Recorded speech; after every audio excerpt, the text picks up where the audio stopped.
Okay, Arcanum wanted to be nice today. Normally it takes a couple tries to get it to play nice with Twitch. It took like 4 hours last time. These are our ducks, and this is the line they're in. For posterity's sake, let's do a little recap. This is the second episode of probably like 3. Arcanum's actually not that long of a game if you really get down to the brass tacks of it, which is what we're trying to do. We're not going too deep into a lot of side quests. We really just want to show the game off and, you know, give us the core of the experience. So last time, we were at a blimp crash. The first thing that happened, we were aboard a blimp called the IFS Zephyr. And that crashed in the mountains above a place called Shrouded Hills. I think somewhere I can open a world map. Shrouded Hills in the Stonewall Range right here. From there, we met our first companion, Virgil, who is convinced that we are the living incarnation of Nasruddin, the Living One, this ancient elven guy who has this whole religion founded around him and his reincarnation. So we are the second coming. He's convinced of that. And that's kind of been the crux of the adventure going forward. The blimp was shot down by this assassin cult called the Malokian Hand. We're still not really sure why they want main character dead so hard, but they really, really do. They really want us dead. They would like us to be extremely dead.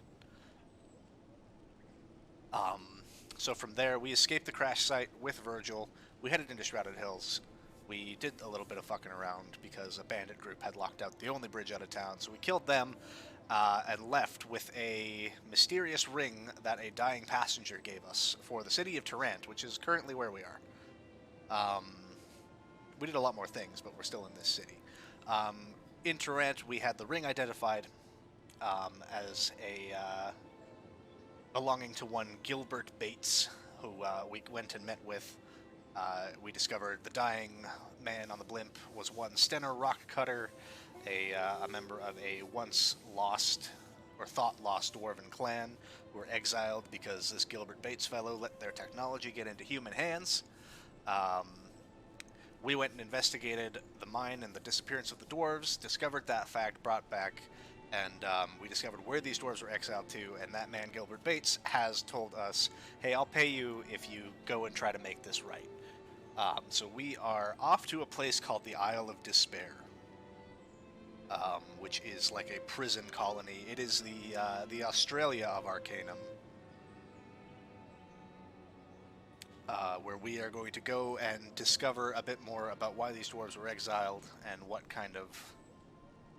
why that matters, why that matters in the world. The first episode's available still on the channel. Definitely go give it a watch if you're into this game in the end, because there's a lot of context and side stuff and interesting locations that you'll miss out on just with my quick recap there.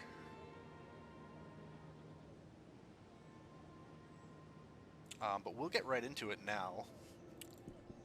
The quick sound off, I'm trying to collect mostly just talking companions, get you guys access to the sadly limited voice options that were introduced to this game. This game has a lot of really well written NPCs, but very few of them are voiced. So currently we have Gar. Yes, sir. What would you have me do? Garfield Thelonious Remington III, the world's smartest orc, actually just a human. We got Magnus. He is a dwarf who is looking into his lost clan.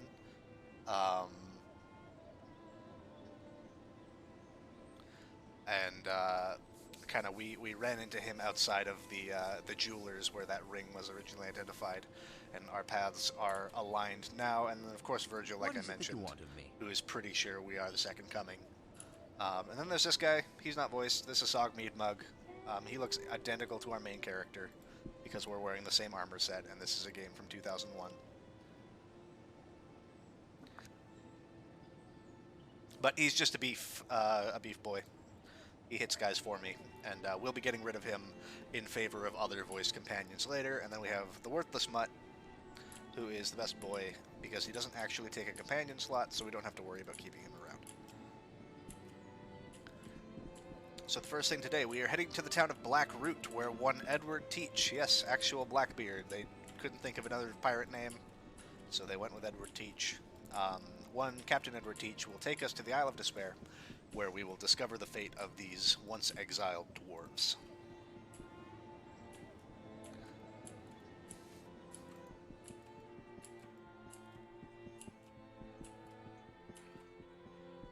If you guys notice, like maybe choppy frames or something, I am doing what I can. This is an old game that does not like to be streamed, so hopefully it stays pretty watchable, but we'll see. So we gotta go to Blackroot, which I believe is... God, where is Blackroot? We're going to Blackroot, or we're going to Ashbury. I should know these things.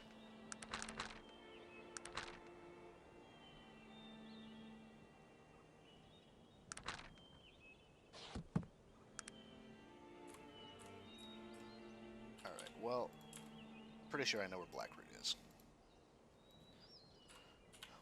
We end up skipping a lot of... oh my god, that is so loud. Thank you for the follow, Fighter Gen. I have not learned how to make the alert box sound quieter, and it consistently scares the shit out of me.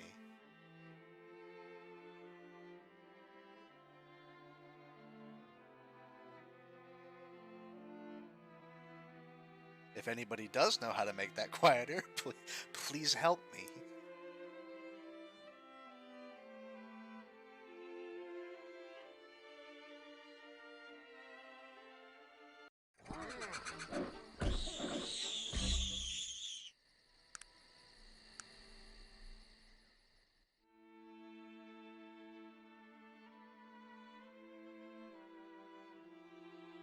I think it's on this little peninsula here, but I might be wrong.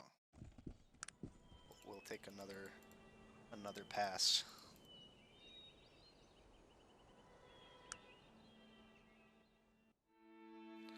Well, I try to brainstorm where Blackroot actually is. I thought it was right up in the top of this. These random encounters are nothing to us at the moment.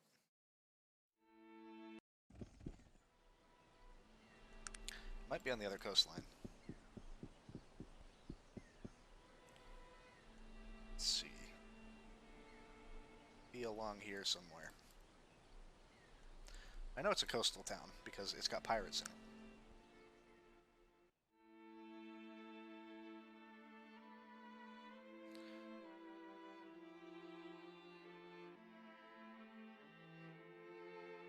I'm convinced it's on this peninsula, though.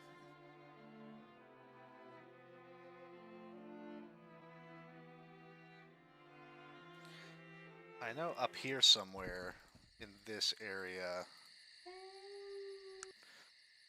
We're avoiding most side quests, but I'm endeavoring to show off cool places in the game. There are the ruins of Sabo. I don't remember if we are up to task to take the ruins of Sabo down, but we'll give it a shot.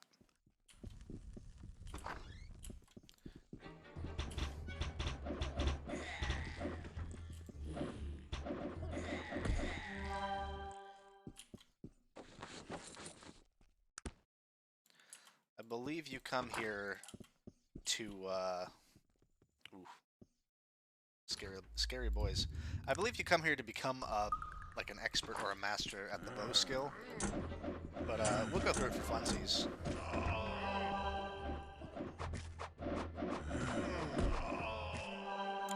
This game does feature companion permadeath, which is why we will be compulsively saving at almost all points, because I do not want any of my sweet boys to die.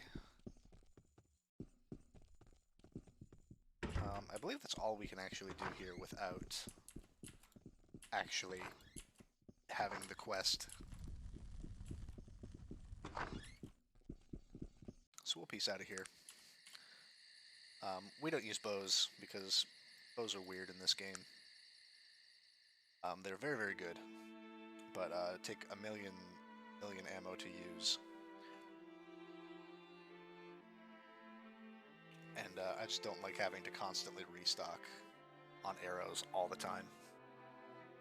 They really are. Bows absolutely work a lot like machine guns in this game. I mean, you saw those skeletons just going, there's Blackroot. I knew it. I was right. Okay, we're looking for Edward Teach, who I believe is somewhere yon. Though he may be in one of the taverns at this time of the day. NPCs don't really have like that complicated of a walk cycle in this game. Like they're not super intelligent that way. They don't like go to their houses at night. Some of them do. I mean, shopkeepers will close their shops and go into their bedrooms at night and that kind of thing. But most NPCs are either statically in the same place or just kind of wander.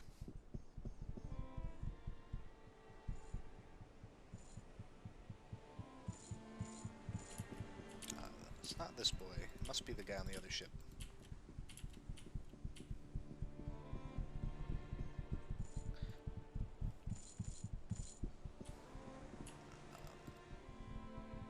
Or he's in a tavern. Usually you find pirates in taverns, so we'll start there. Sour Barnacle, I believe this is where we can find him. If indeed he is here to be found.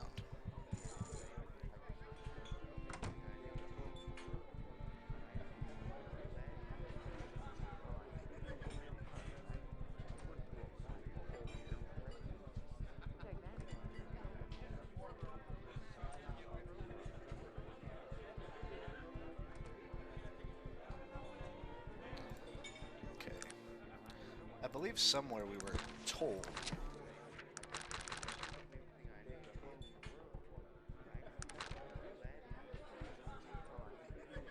Oh my god, we're in the wrong fucking town. It's not Blackroot. We have to go to Ashbury.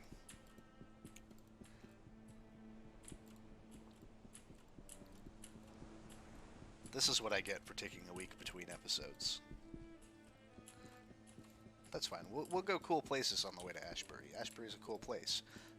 The first time you go to Ashbury, we've already been there once in this playthrough, but the first time you go to Ashbury, there's a gnome kicking a dog to death, and if you stop him, you get the companion. What the fuck? The fuck is that thing?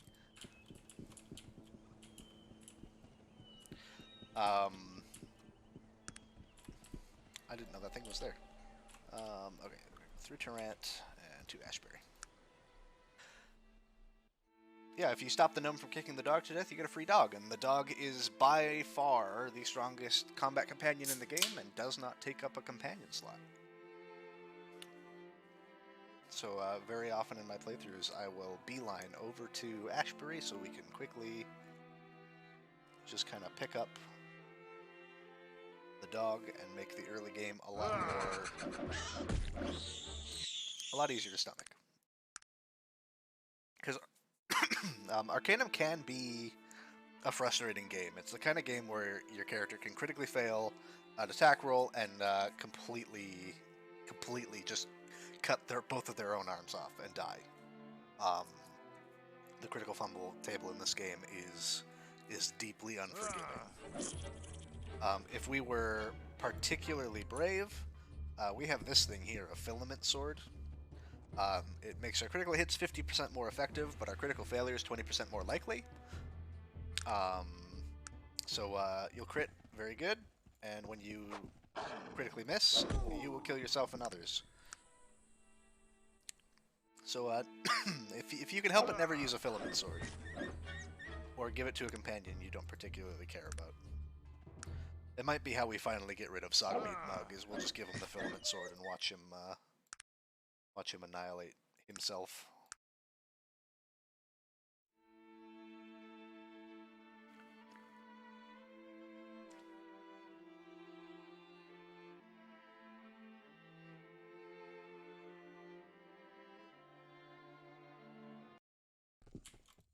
Okay, in Ashbury, I believe he is this boat. Now that we're actually in the right town.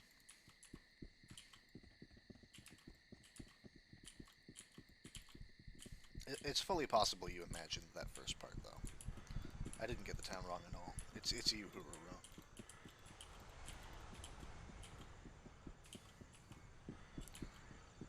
You the man I'm looking for? Yes. Alright. Infamous Pirate Blackbeard has taken us to the Isle of Despair. There's a few little questy things we can do on the Isle of Despair. So Arcanum does have a pretty,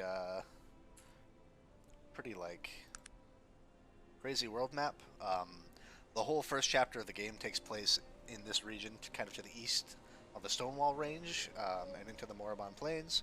We've just jumped over to this Isle of Despair. We will spend time in Thanatos and the Vendergroth Wastes and the Glimmering Forest and Grey Mountains. We'll go all over this entire continent. These little red dots being key places we've been. So you can see it's a pretty huge game. And bizarrely, the choice was made where the whole thing is mapped. Like, the whole thing, all the way through. You can go anywhere on this map, and it will be a place. And you can walk, physically, from Ashbury to Tarrant, and there will be, like, fully mapped like, places you can walk through the whole way. Just continuously. It's kind of bonkers.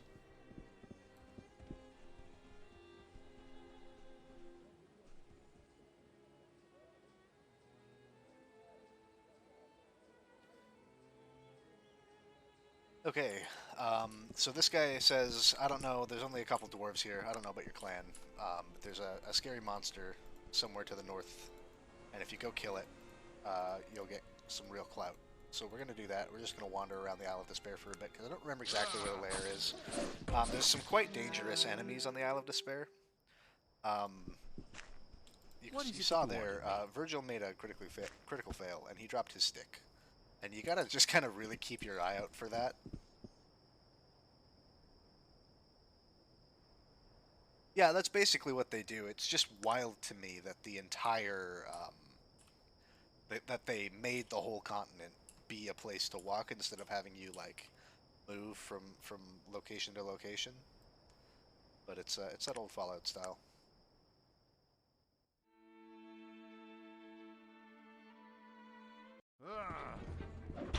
That's the way to show those bastards, I mean, good hit, sir. This is one of my favorite things about Virgil. Virgil is like this priestly dude from this unsavory background. And every time you get a critically hit, he does his best to remain polite. But he just fucking swears all the time. He's a good boy.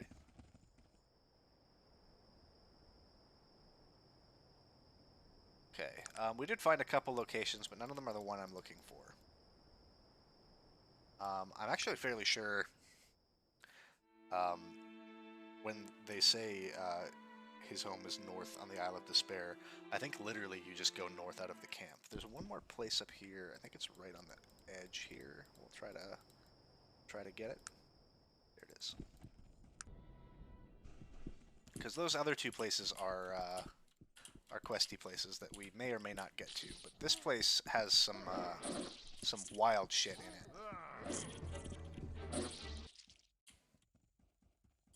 Namely, there's some schematics here of great use to technology-based characters. We are not a technology-based character.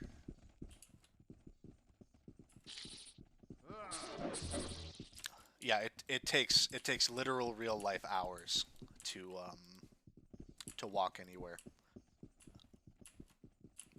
But yeah, this is a Vendergroth shipwreck. There was an ancient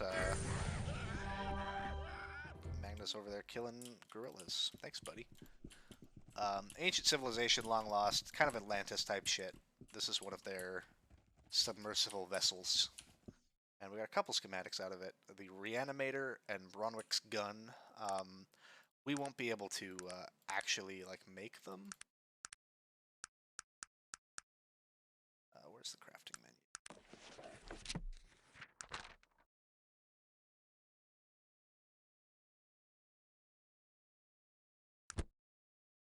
So yeah, we got the Reanimator. You can make things that you find the schematics for as long as you find the pieces. Um, we do want something like a reanimator later on in the game. We are definitely a smack-based character. We also found the schematic for the pyrotechnic bow, which is the best bow in the game, and Bronwick's gun, which is functionally a handheld cannon. So they're great things to pick up if you are going through this game as a technology-based character, or plan to have technology-based characters in your party. This playthrough, we're not going to be picking up any real tech guys, but there are definitely some good tech companions in this game. Several of them are voiced. This one we're doing kind of the neutral / magic playthrough. I don't like to play as mages because they're pretty busted.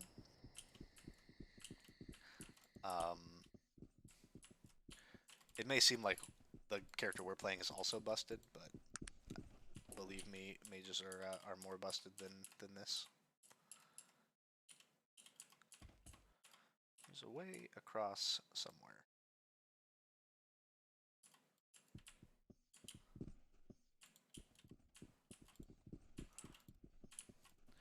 Let's see if we can find it. I think it's like close to this side. There we go.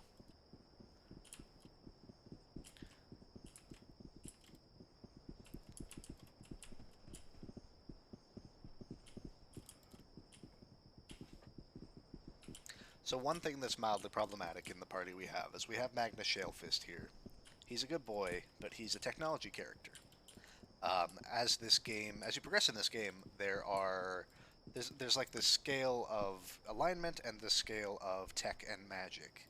The higher magic stat you have, the better magic items work for you, and the higher tech stat you have, the worse they work for you. And this also kind of applies with spells. So once you have a high enough tech stat, your healing spells and stuff stop working completely.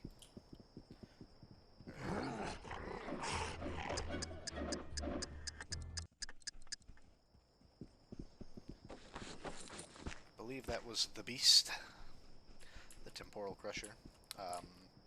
He has kind of a similar... So Gar here is wielding this cursed axe of lost time. It's one of the best weapons in the game. You can get it at the Dungeon of the Dragon Pool.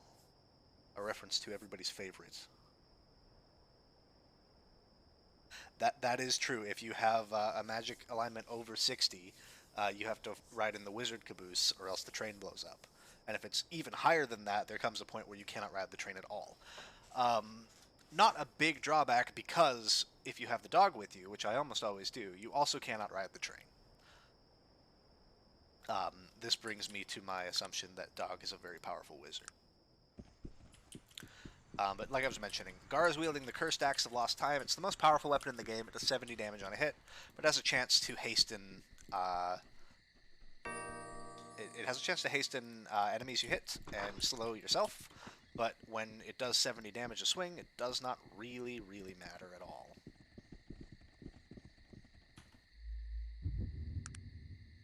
Alright, we're going to wait till morning here. Because to get in to see Torvald, we are going to have to earn some rep.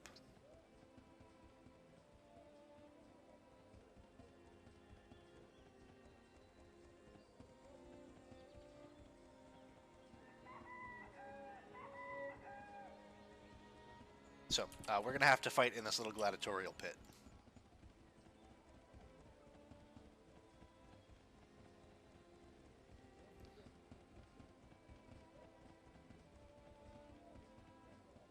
So, what we got to do is save up, tell everybody to wait. Sure, I'll do it right. And we don't want to take too long, because they'll get bored and go home, even though we're on a prison island they cannot escape.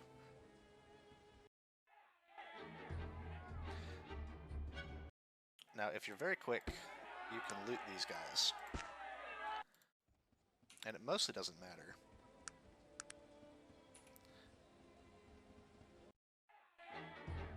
believe it is this man.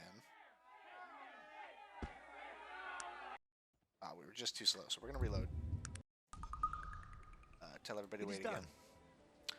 Due to a weird coding choice in the game, Of course. the absolute most powerful weapon in the game is in the hands of one of these gladiators.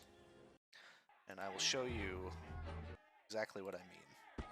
This one's not that important. It's just an axe. Speed 4, 0 to 20 damage. It's pretty standard as far as axes go. This person has sword. Sword is the best weapon in the game.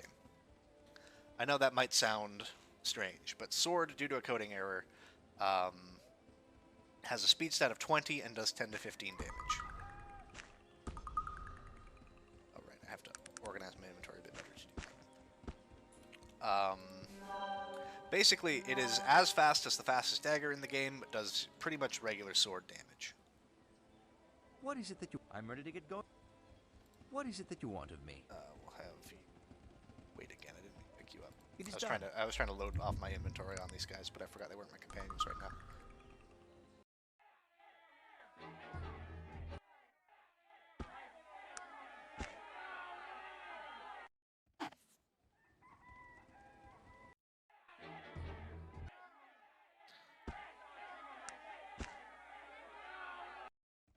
And you do want to loot these guys because, you know, you can get some good stuff. The Dagger of Speed there. Chainmail sells for quite a bit of money. These halflings are pretty rough. We almost died there. They don't really have anything on them that we want.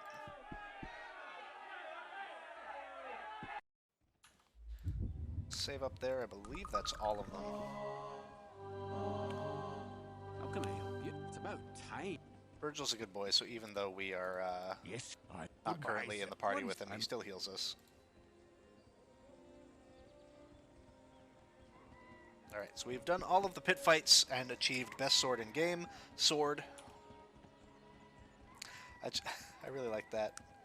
What we're going to do is give this, the Sword of Baltar, one of the other best swords in the game, to Sog there and reclaim our Sword of Air, which we will probably end up giving to... Who am I missing? Who's not in my party?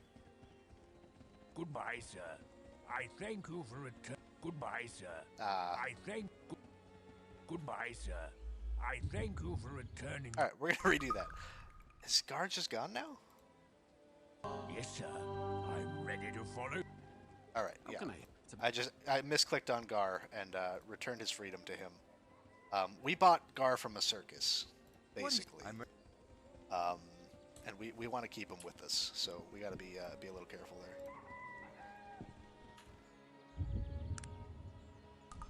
The right thing to do would be to give him his freedom, but we're not about that. So, this is Torvald. He is going to be kind of our answer to what happened to the dwarves. So he's not voiced. He really should be, because he's quite important to the story. But I'll try to give you guys the brief. Basically, what happens is we learned the Black Mountain Clan was banished. And we assumed they were banished here. But something else happened to the dwarves.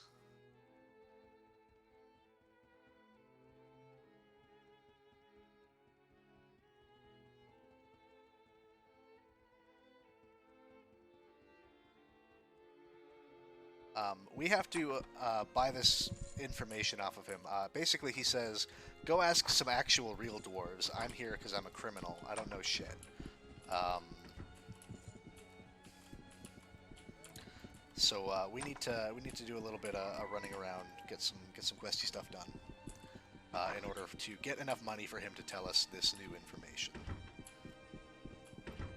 Which is basically the location of the Wheel Clan, a secretive clan of dwarves who actually know what's up and why these Black Mountain dwarves have gone missing in the first place. So there's no merchant on the Isle of Despair. we will do what we can to get the money without leaving. We only need 150.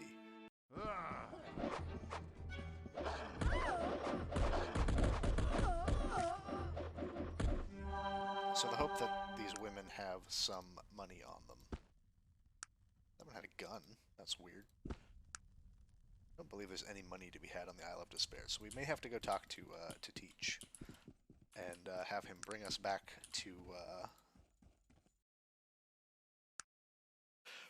to shore. Hey man, they attacked us first. We went to the women's camp and they Amazoned all over us.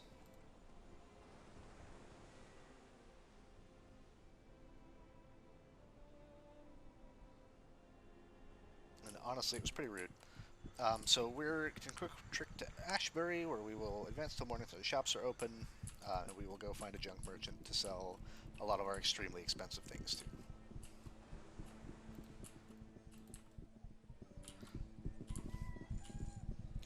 Remember this place, Raymond's Fine Spectacles. We will be needing his services in the future. Tech store. I don't know if they actually have a... We're looking for a specific type of merchant called a junk merchant. It's probably this one.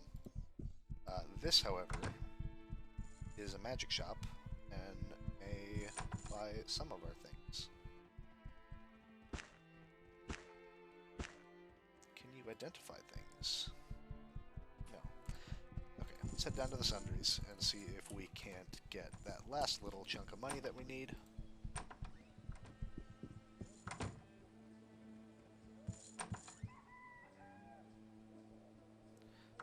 These people, man. Just buy my stuff. Let's see.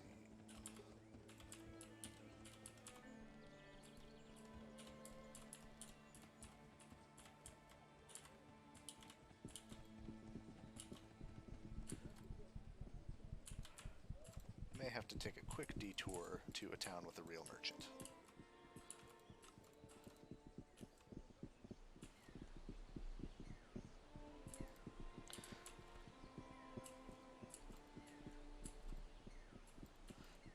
We're going to take a quick dip to Shrouded Hills, the town where the game functionally starts. It would be quicker to go to Tarrant, but it is faster to go to Shrouded Hills because all the merchants are in the same place and would be able to just go, get our stuff done, do everything at once, sell our stuff, and come back. Versus Tarrant, we'd have to run around the whole city, finding all the various merchants in different places. So, speedrun strats. Which, by the way, the world record speedrun of Arcanum is 4 minutes. Which is insane. The fastest I have ever beaten the game is 17 minutes. Which I thought was pretty good, but turns out is bullshit. It's not even close.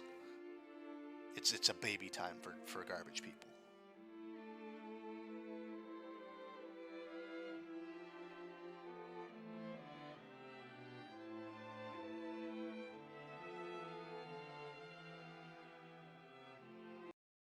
Also, buy the soundtrack to this game.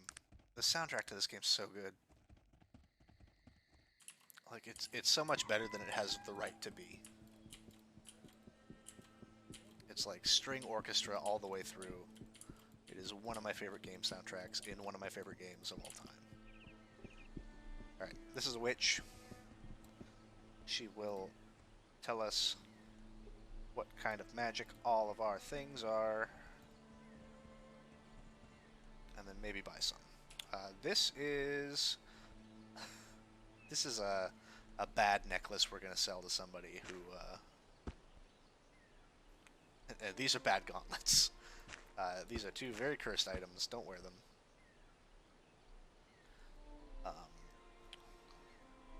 We need to give Sog the Sword of Baltar back. Get that back.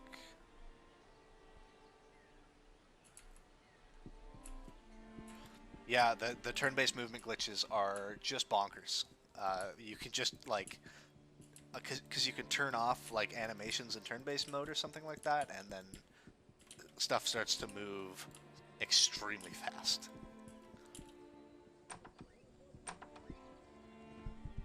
All right.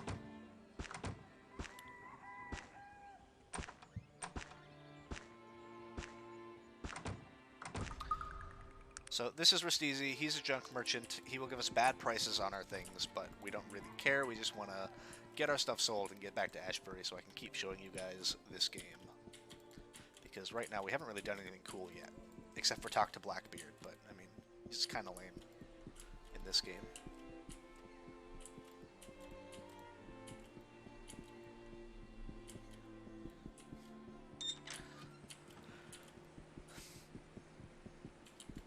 For anybody curious, like I mentioned before, the Sword of Baltar that we gave to Sogmead Bug there is like probably the second or third best sword in the game.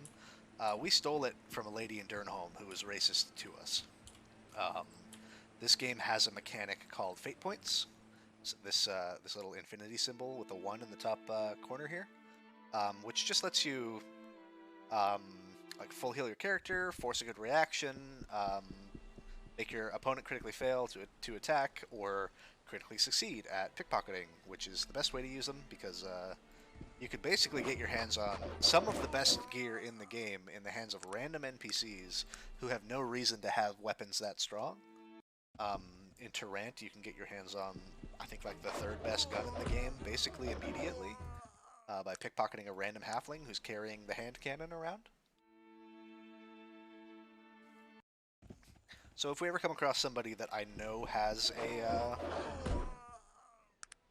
trait on them that is worth pickpocketing, I'll show it off, and you guys can see what's worth stealing. We leveled up earlier. We're just gonna kind of keep maxing out strength because we want to just be able to chop our way staunchly through the game. The game caps out stats at 20 for the most part, but certain races have modified maximums because of their minimum modifications. So like the half-ogres natively have +4 strength, which means their strength caps out at 24. The game is bad at that. It doesn't like that. It thinks the math is wrong, and so having 24 strength is more like having like 35 strength. Which is what makes this party so strong. Gar, technically a human, statistically an orc, can get above the strength cap. Sogmead Mug, over there picking flowers, also gets above the strength cap. He should already be above the strength cap. Yeah, even though he's suffering some poison issues because he probably just ate that fucking flower.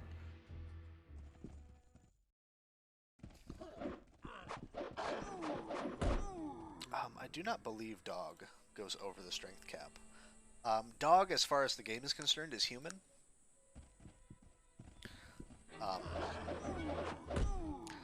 Like all of his skills and stats and stuff are based on being human, and in the game files he is listed as human racially, which is a fun little tidbit.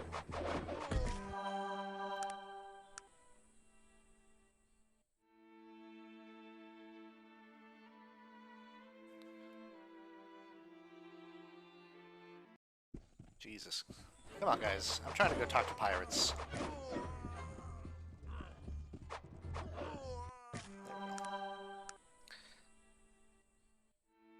So we are heading back to the Isle of Despair. Talk to our best friend Blackbeard. And we will go back and talk to Torvald, who was exiled from the Wheel Clan to the Isle of Despair.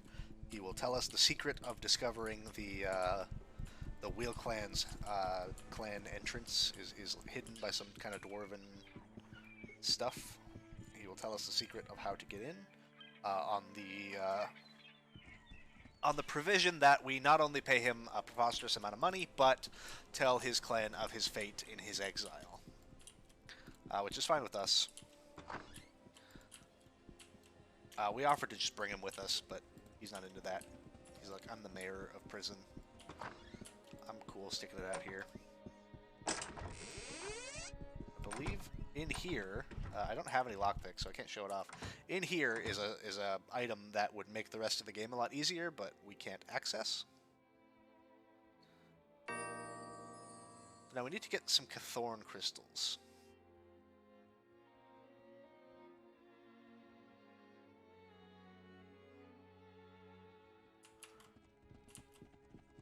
That's a relatively common gemstone.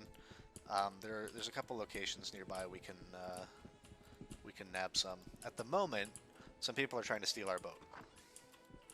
I'm not into that, so we're gonna go kill them all. Except Edward Teach, being a famous pirate, has already killed them all. We will recoup the tiniest bit of gold from our expense there.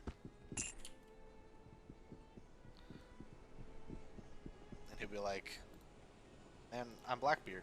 Doesn't matter if people try to take my boat, I'll kill them.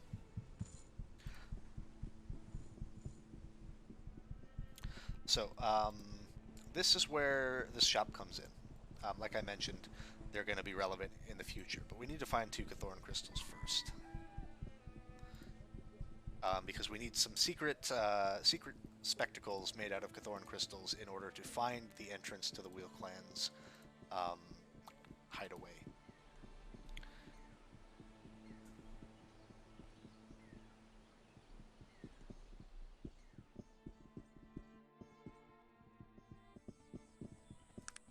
So, I believe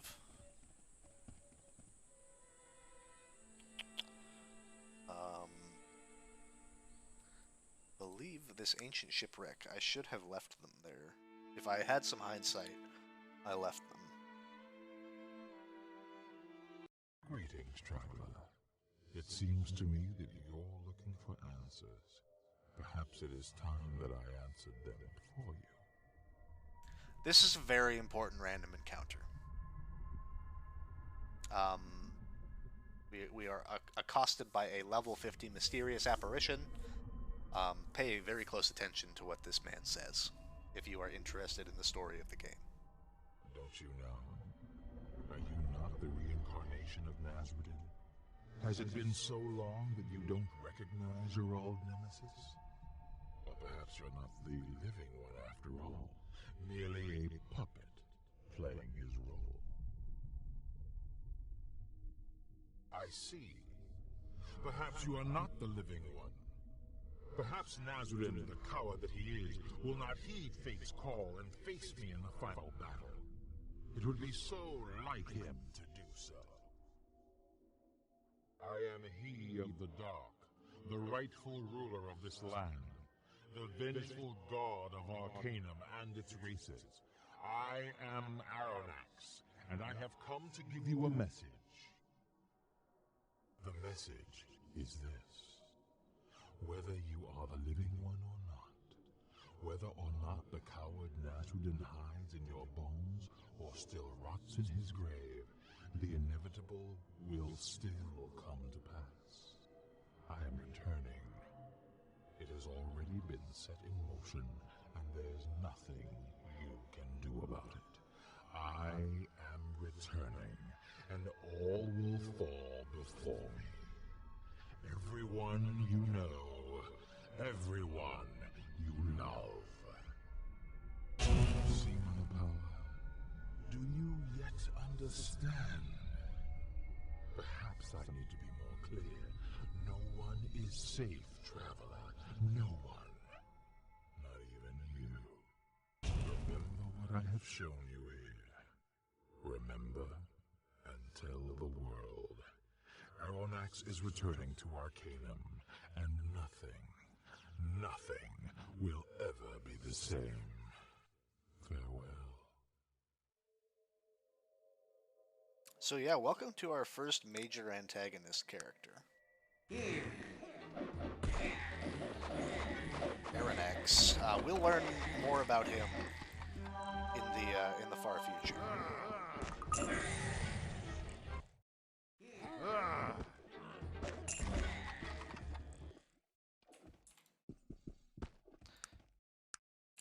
So yeah, him aside, we wanted to come up here to the shipwreck. We're gonna max out in strength. We're gonna start increasing our dodge and our melee skill. We're gonna return to Ashbury now. The ancient shipwreck, just north of Ashbury, every night spawns those skeletons. They have a chance of dropping the Cthorn crystals you need to make the spectacles to progress with the plot. A lot of times you are stuck stumbling around looking for them, but they sort of thought about it by putting them right nearby. They just don't tell you that.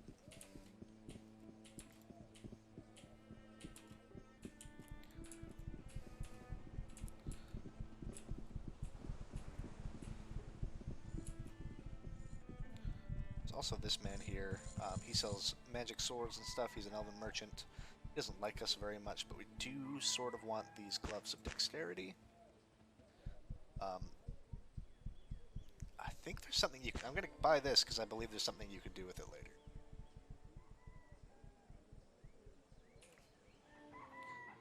So, we are going to throw a pair of those on for us. How can I help you? Give Magnus these machine gauntlets. We can't take these mysterious dwarven gauntlets off of him or he will get very upset. And the other person... Sog thinks he wants to wear the war gauntlets, but he doesn't. He wants to wear the magic dexterity gauntlets. What is We'll it just that you kind of want? do the hand-me-down inventory shuffle of the various gloves.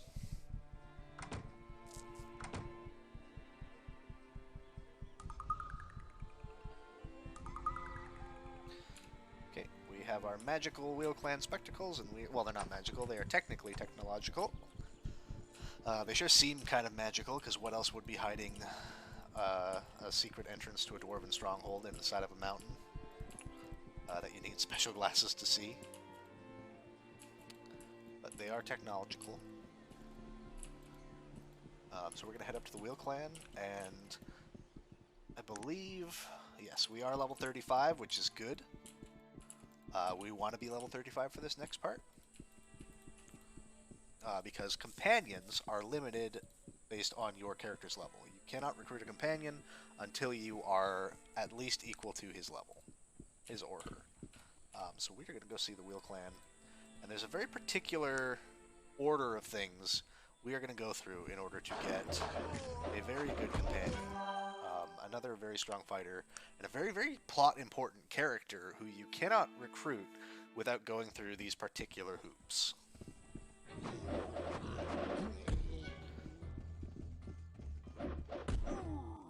And now that Aranax has spawned, I believe the whole world gets slightly more dangerous.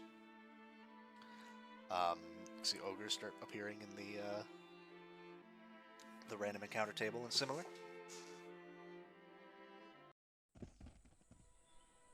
These guys are... I should explain for the people who missed the first episode of this. These figures carry these amulets, an eye in front of a hexagram, which we learned in the past that this is a sign of the Malokian Hand, this assassin organization that shot down the blimp that we were on at the start of the game, and has been behind some of the machinations of trying to get us killed the whole time. We still don't really know why. The common assumption maybe being Aranax put them up to it.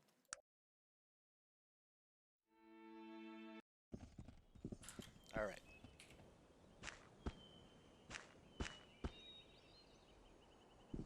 Definitely not magic.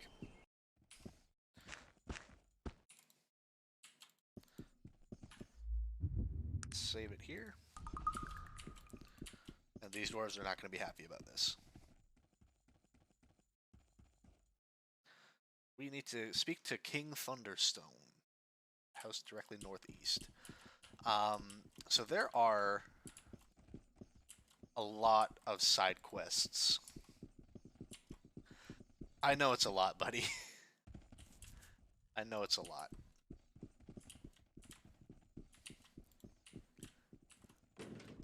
There's a lot of side quests associated with this area of the game. But,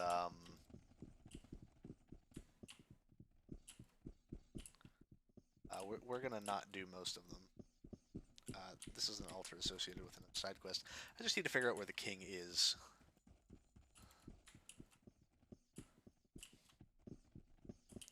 The guard says, the house directly northeast, and then it's like, that's great and all, buddy, but this is caves. Oh, we don't want to be down here yet.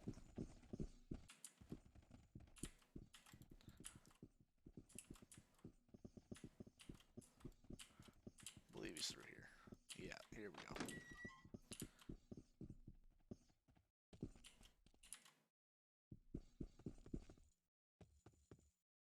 This is Ranver Thunderstone, son of Logair Thunderstone. Logair, the king of the dwarves, is missing. Spooky.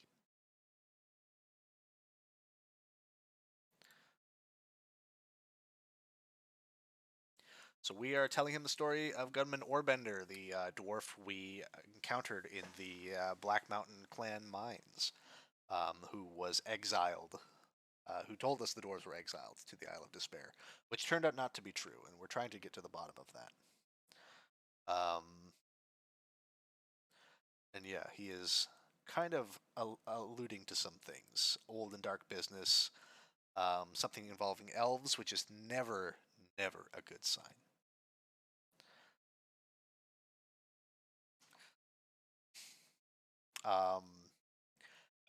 And Renver here is telling us that the exile of the Black Mountain clan broke his father's heart.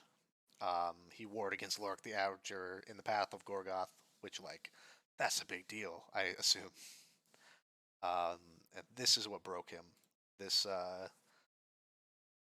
this banishment of the Black Mountain clan.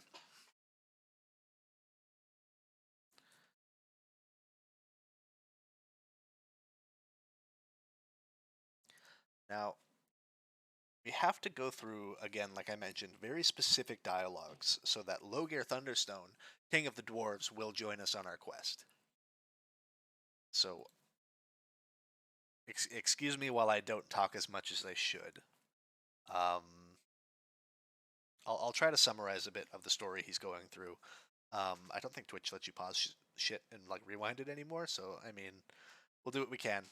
Basically, the elves demanded the banishment of the Black Mountain clan for their crimes because they shared technology with the humans. Manipulation of natural forces, and humans weren't supposed to do that. They really hate Gilbert Bates, who originally kind of he really wanted to be in the Black Mountain clan, and he invented, not quite invented, but he repurposed dwarven technology to create the first steam engine. And that's why Arcanum is kind of in this weird steampunky mix, where the steam train is this new crazy technology that's overtaken the world, and all of the elves and dwarves are really mad about it.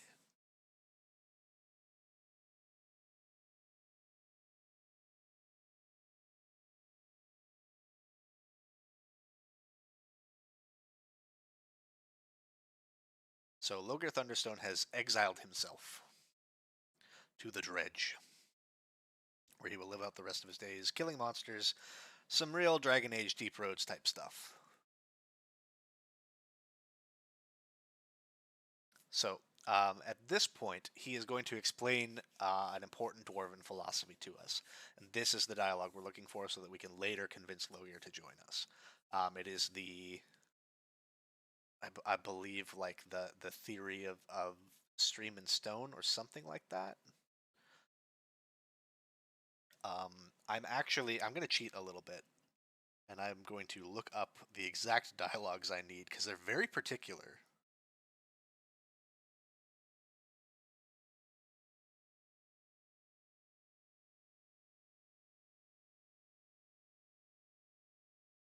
Yes, the philosophy of the stone and shape. Um, it's somewhere halfway between a philosophy and a dwarven religion as far as this game is concerned. The character is defined through the immovability of stone, rooted in the reality from which we carve our homes in the mountain. So it's a lot. It's a lot to take in.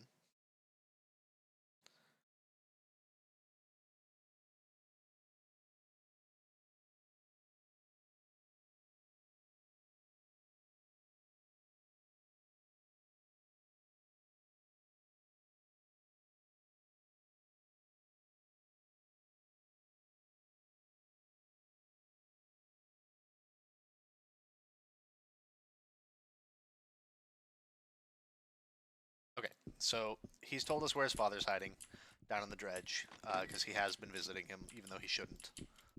And we are now going to go meet the King Loghaire Thunderstone, who thankfully is voiced and can explain some of these concepts a lot better. I believe I believe we have done the dialogue we need to do. Things are pretty trapped down here. There's like lava spiders. It's gonna be a rough time. The dredge is not a place you want to spend a lot of your life in. This is a save after every combat kind of a dungeon.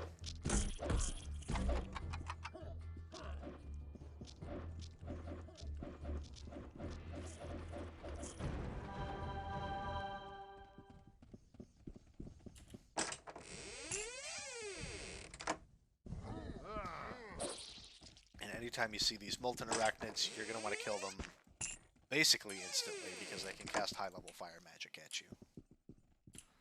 And nobody needs that.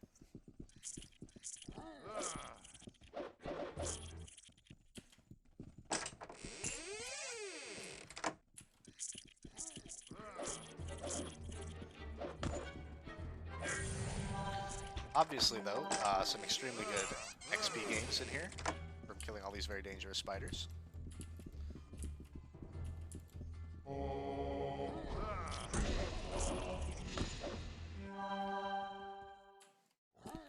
Some of these spiders being necromancers, the shadow crawlers will summon undead. Greater spiders are weirdly the least threatening thing in here. There are some dwarves, but I do not believe the dwarves we want.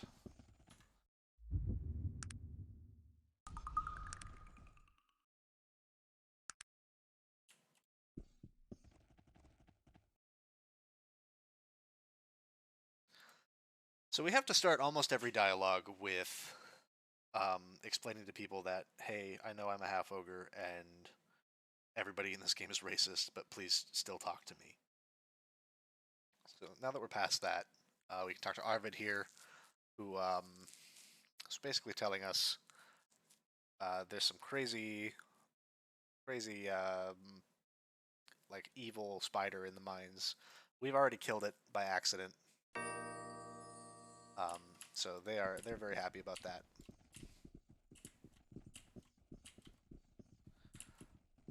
Gets us a bit of positive reputation with the dwarves and allows us to not have to be as apologetic for being a half-ogre in the future.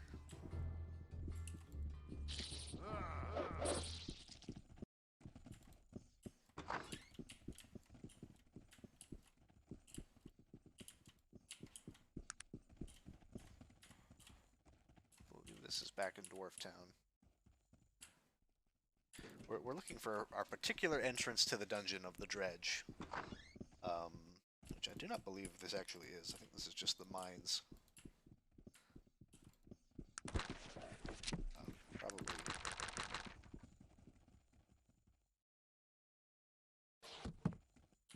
Right, there's like a secret passage behind his throne, I believe. This is what I get for trying to pick specific dialogues instead of reading what he's actually saying in them. So we will go back into his throne room, because I believe it's right behind his throne. And it skips a lot of the to-do. Crawling through the dredge. Yeah, he already opened it for us. I'm just an idiot. Save here, because, we have very specific dialogues to go through. Who dares disturb the exile of Thunderstone? Loghaire is a badass. I do have to check. I believe we have an extra companion slot still. Quiet. This insolence is unforgivable. The violation of my ancient right for solitude in exile is not broken so easily. Your life hangs in the balance, stranger.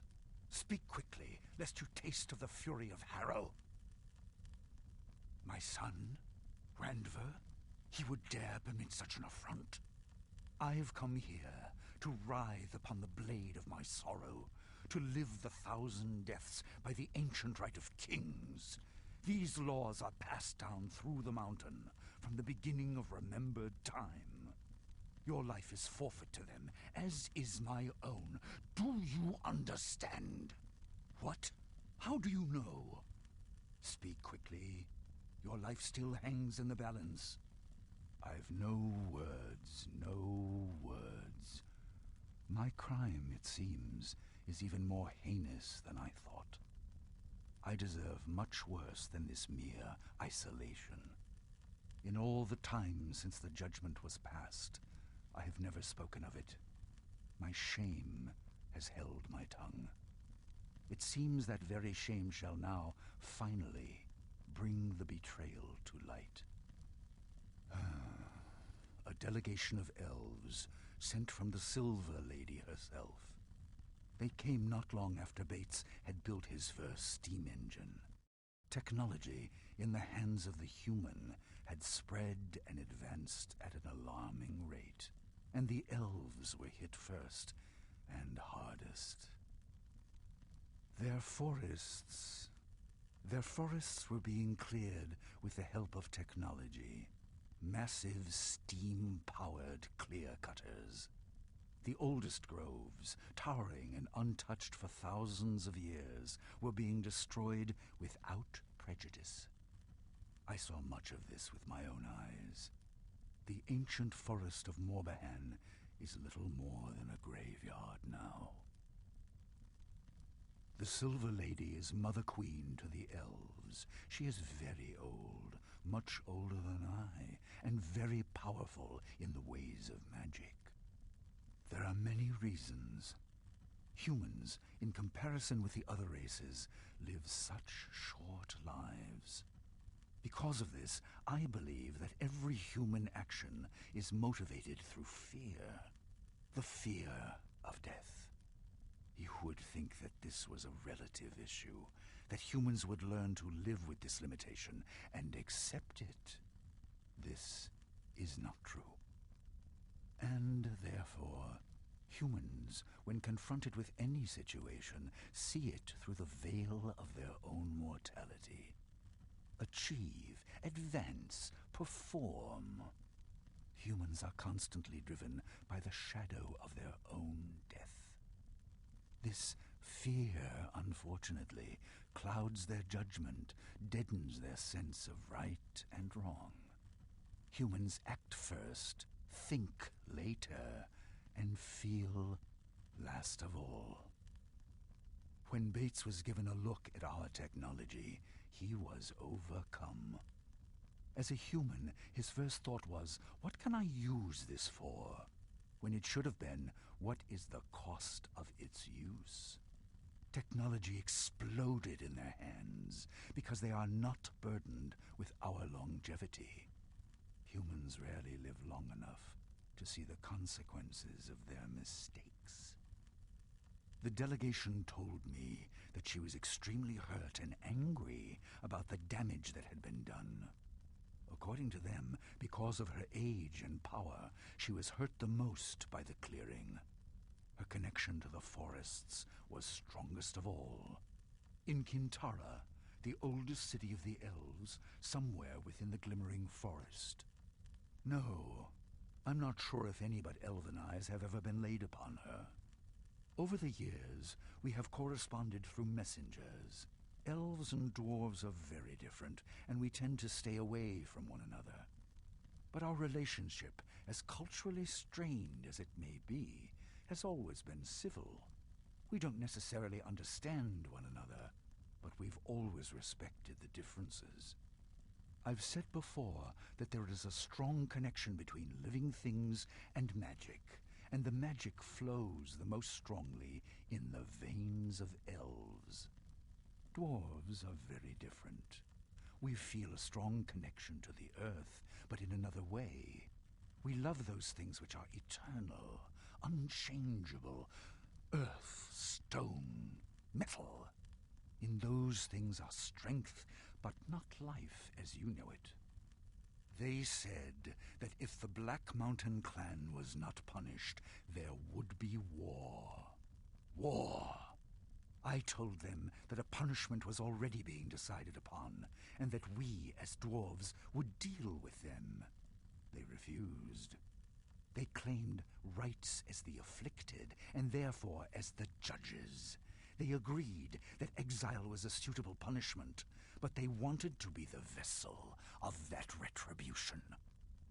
No. I know that there was a time of violence many years ago among the elves. But from what I know of them, they are a very rational, peace-loving people. They know that ultimately, war benefits no one. I was very surprised when they came and threatened it. Yes, the more we talk about it, I begin to get the same feeling. Yes, the elves would have been angry, but would they really have threatened war? Morbahan was a tragedy, but directly affected none of the elven communities. Perhaps my fear blinded me to such things before. And now this mystery. Where are the dwarves of the Black Mountain clan? I am very old, stranger. You may know nothing of me, but believe me when I tell you that I've seen enough dwarven blood spilled to fill 1,000 lifetimes. Have you any idea what it would mean for there to be a war between the elves and the dwarves? Arcanum itself would not survive the conflict. And I was so very tired of filling tombs with the bodies of my people. But nothing. I chose to spare the dwarves, the world, the price of such a war. What was one clan's honor in comparison with the sheer cataclysm that would result otherwise? You ask what right they had? None. They merely forced a choice, and I chose the path of least resistance, the least pain. That was my betrayal, stranger. But that is the point. I am king of the dwarves. It is my responsibility to lead them, to protect them. But most importantly, it is my responsibility to defend their honor, their dwarven honor. By allowing my own fear or concern, regardless of how justified that fear might be, to overshadow their honor, was an unforgivable transgression. Even as king, the choice is never mine as to whether even one dwarf is stripped of his honor. I should have brought this to the people, or just flatly refused from the beginning. I was a coward, a failure, and this exile is my punishment. Given the choice now, I would have waged war against all of Arcanum to uphold the honor of that foolish little clan. What? What do you know of the nature of Dwarven Stone? You, an outsider? How could you possibly know of such things? Perhaps, but you are not even a dwarf. These are beliefs and concepts it takes a lifetime to reconcile. How could you possibly begin to understand how I feel? Yes, I know. I've thought long and hard about this. Dwarven Stone tells me that any transgression against our honor is unthinkable. But my shape, as king, as their father, told me to protect them. I'd shouldered so much of their pain, I could do it no longer. Yes, your words sound true, stranger. I know that no man is flawless. But I also know that each man's load to bear is different. A larger load carries more responsibility. Mine is heaviest of all. Therefore, the price for my betrayal must be the most costly. The nature of the betrayal? I failed my people. Isn't that what is most important here?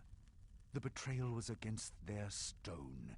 It seems, sadly, that my own stone is flawed. You shame me, stranger. Your words are harsh, but undeniably true. Perhaps you are correct, but it doesn't change what I've done, nor the price I need to pay. It is best if you just leave an old dwarf here to rot. It is your place to right this wrong. How then? How can I do so? By Alberic, you are right. I've been blinded by my own shame and not seen the true betrayal. I've betrayed myself and my people along with me. I shall return, stranger. I shall be king. By the name of Thunderstone, I swear it. Of course, I'll do anything within my power to help you. As I said, they were supposedly sent from the Silver Lady. I know very little of them, but I do have a name. Perhaps that will be enough for you to uncover this mystery. The delegation was sent by someone named Mingorad, and I had many correspondences with this elf. Here is a letter that was sent to me by him. I'm unsure. The entire situation reeks of deception. I would tell you to seek him in Kintara, but I don't even know if the delegation was sent from there or not. Regardless, you may want to begin your search there. The Silver Lady might know of this Mingorad. I don't know, unfortunately. The location of Kintara is a well-guarded secret, but I do know it lies within the Glimmering Forest. The small town of Stillwater lies near the edge of that forest. Perhaps there you might find someone who knows where it is. Here, I'll mark your map with Stillwater's location. Wait. I'm much to blame for this situation. My fear and cowardice have helped in bringing about this tragedy.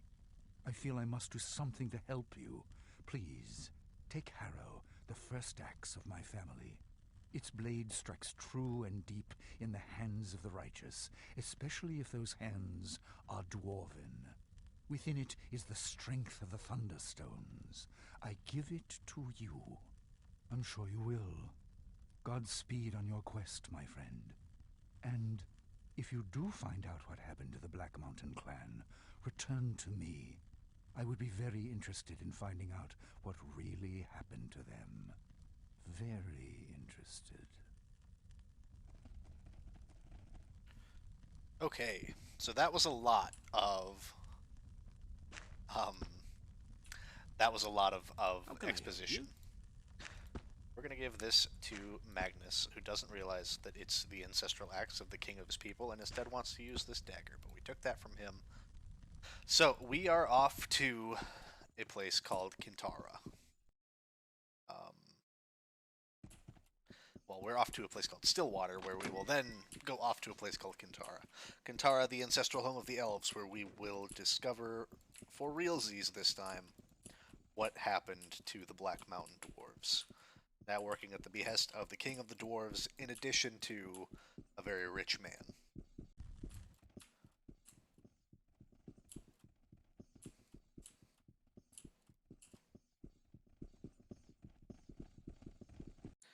So we already know where Stillwater is. We went there earlier in the playthrough by accident. There are a couple ways in Stillwater to get the location of Kintara. Granted, I already know where Kintara is, but we gotta unlock that ourselves. I believe it is in this building. No, there's a different large building.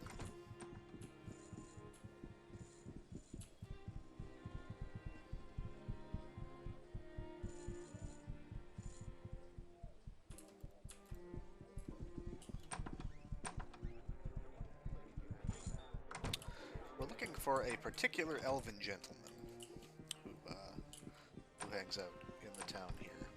What is it that you wanted? He will ask a favor of us, and we will do that favor in order to in order to get access to the location of this ancient elven city.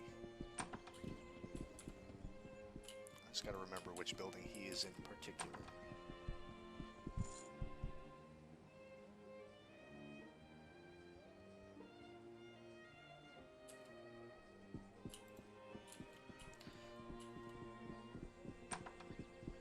There he is.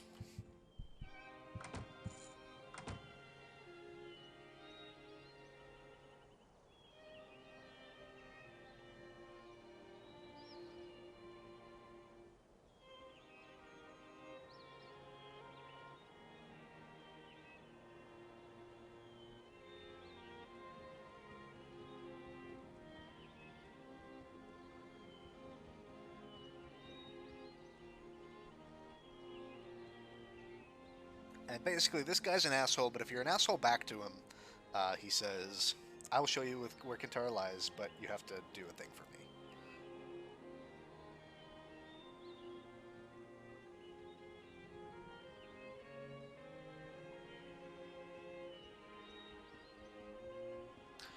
He wants us to kill Bigfoot for him.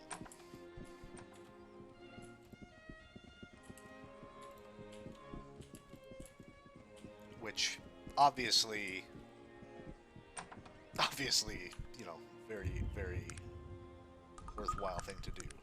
The only problem is, Bigfoot isn't real.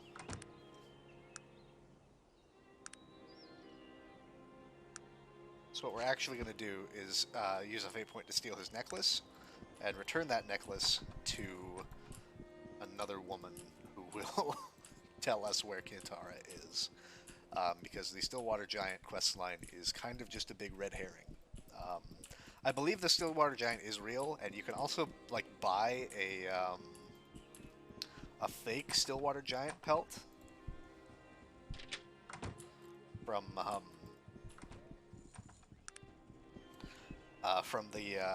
there's a like P.T. Barnum kind of exhibition in Tarrant in the main city. And they have a fake Bigfoot pelt there that we can buy off of them for, I think it's like 2,000 gold. But we're not going to do that.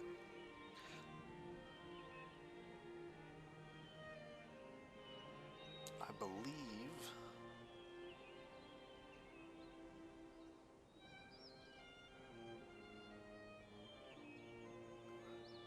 I believe she is, of all places, in Shrouded Hills.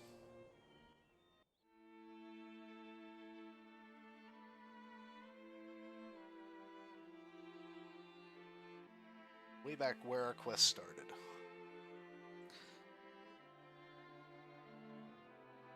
I just gotta remember where exactly in Shrouded Hills. We're reaching the part of the game I spent a lot less time in. I've played the beginning of this game a lot. A lot. But, going forward into the, kind of the deep dive of the, latter half, I am much less experienced.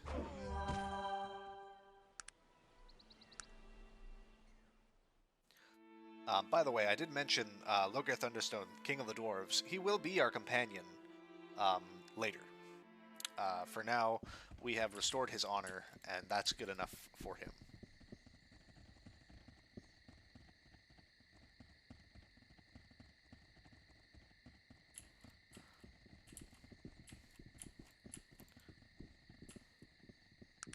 It's not Jungle's Enhancements. There is a...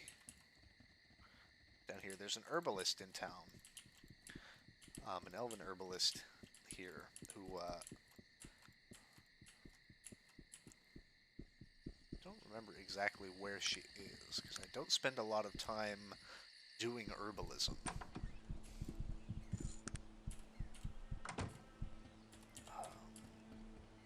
That might be hers there.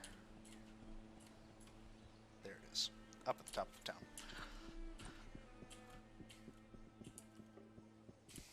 And basically, the way the quest plays out is, in a time long past, that douchebag elf we met in Stillwater stole this necklace from her, and we are returning it to its rightful owner.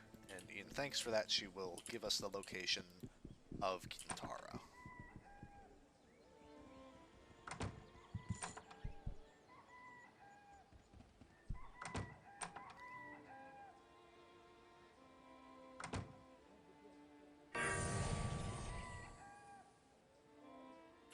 So she was like, "Oh, if only somebody could retrieve my sacred amulet." And we're like, "Oh, we did that already. Please tell us the location of your sacred elven city." And she did, we did. So we're now off. We're going to cross the bridge out of Shrouded Hills, and we are going to head for a mountain pass that will bring us over into the Glimmering Forest and eventually to Kintara, where we will talk to the Silver Lady about the identity of a man named Mingorod, who will then explain to us about the disappearance of the Black Mountain Dwarves, which we can take back to Loghaire Thunderstone and Gilbert Bates and try to uncover a piece of the mystery of the plot of this game. Yeah, it's a lot. I get it. There's a lot of steps. Okay, so we are gonna head up to Hardin's Pass, and we're gonna have to kill like a lot of polar bears in this next part.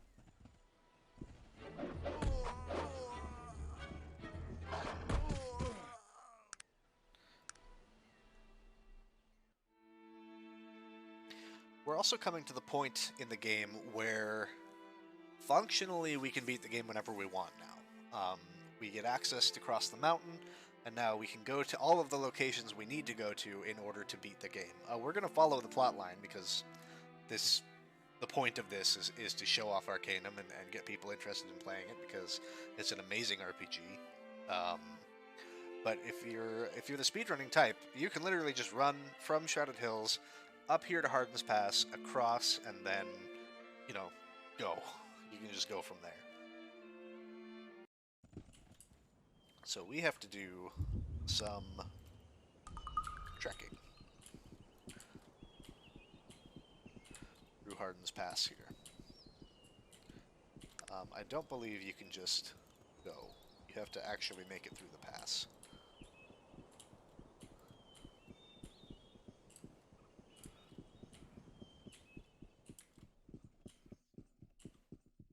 Yeah, your path is blocked. You must locate a bridge, pass, or means of transport.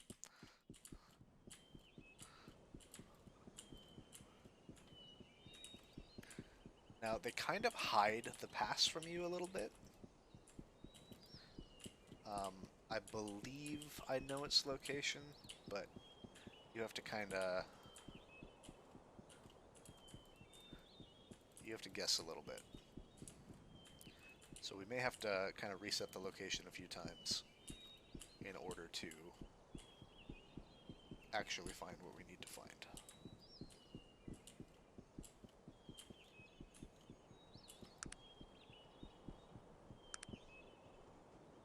I believe this is already wrong.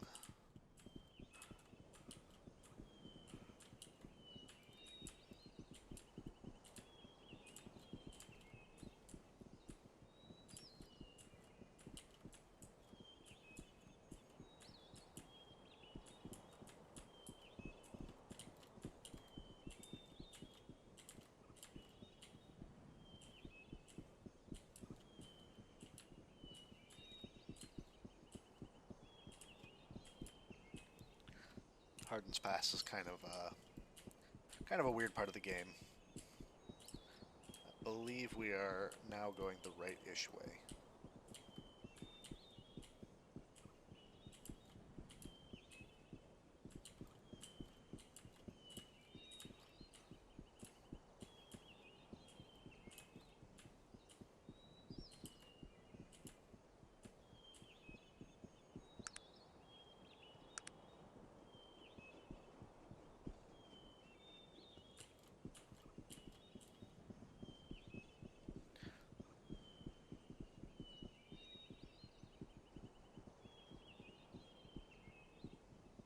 We can start finding enemies when we're in kind of the right place.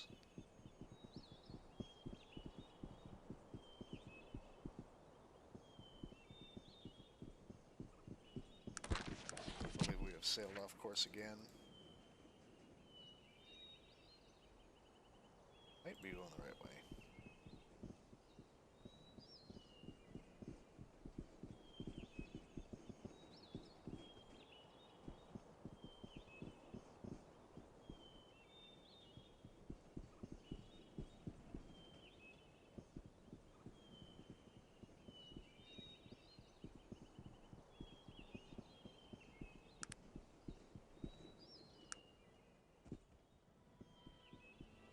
Might be down. Okay, yeah, it's down. Again, I'm very smart and good at this game.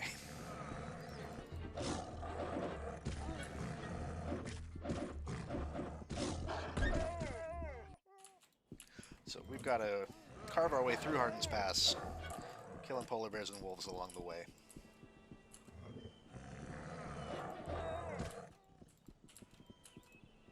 Until we reach the Glimmering Forest.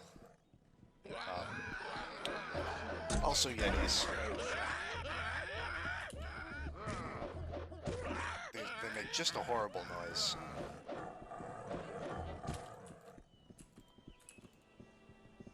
Just not a good noise at all.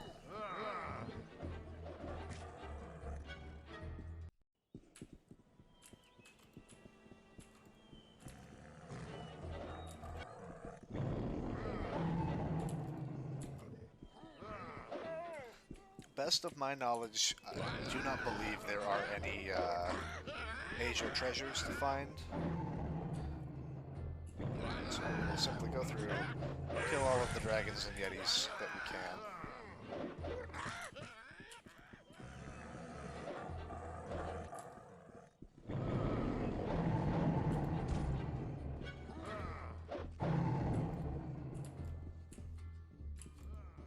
Now that we are armed with the mighty sword,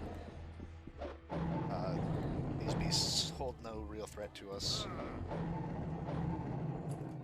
We do want to keep an eye on Magnus here. He has a tendency to wander off, and he can't be healed at the moment because his technology level is a bit too high, so Virgil doesn't bother actually healing him. So we just gotta make sure he's taken care of.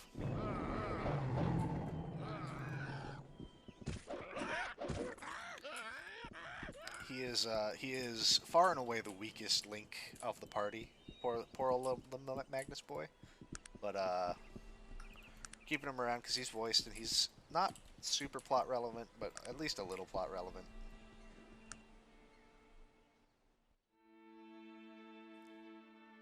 There's some revelations that we can get into on this side of the map that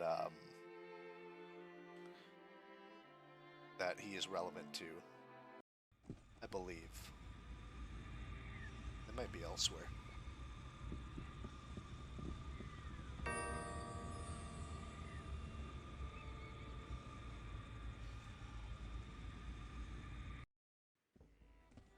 Alright. So we have reached the elven city of Kintara. And now we have to go and find a way to get an audience with the Silver Lady in order to learn more about the disappearance of the Black Mountain clan.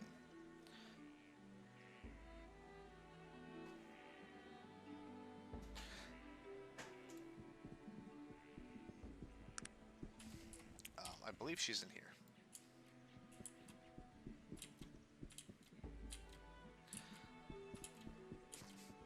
This right here is a lady I don't necessarily like. She's another voice companion. We will be taking her with us, but she is an archer, and I have made my opinions on archers You're bothering clear. me. What do you want? I'm sorry, but I can't look past your obvious flaws. Please, just leave me alone. She's also a racist, which is a problem. But she is, going forward, she's very plot relevant, and it is of value to take her with us. Yes, I suppose I can overlook your faults for now. What is it that you want of me? My name is very old and very long. Perhaps it would be best if you simply called me Raven. Of course. Certainly. How? The Silver Lady. Oh, you mean my mother. That's quite a request, and one not so easily granted.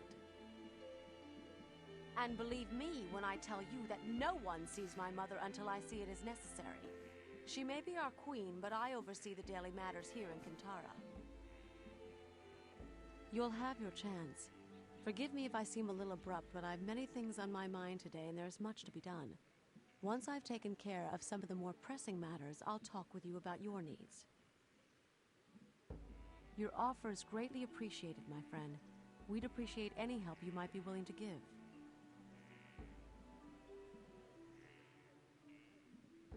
There is a group of humans camped about a day's journey from here.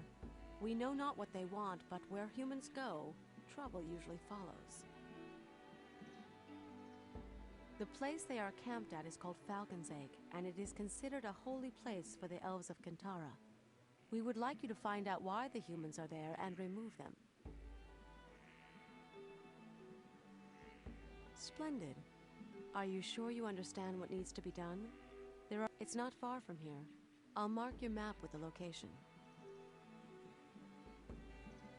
Okay, we're gonna go kill some guys for these elves because they are cutting down the forest, and that's bad.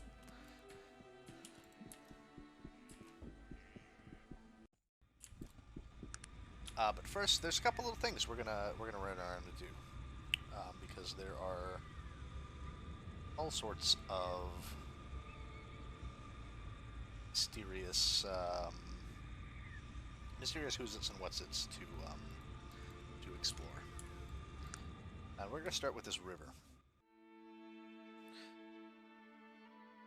I don't know if we can actually access the place I'm going yet. It may be locked behind a quest, but we are going to try. If so, it can get us access across the river, I believe. Otherwise, we'll have to wait quite a long time.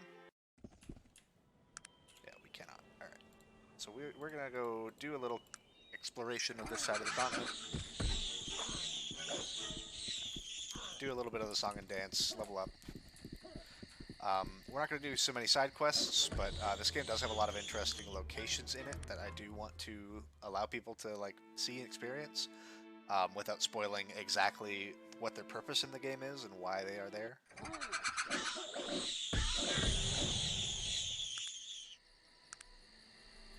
I know quite a few people might be happier to just have them in the context of their side quests, but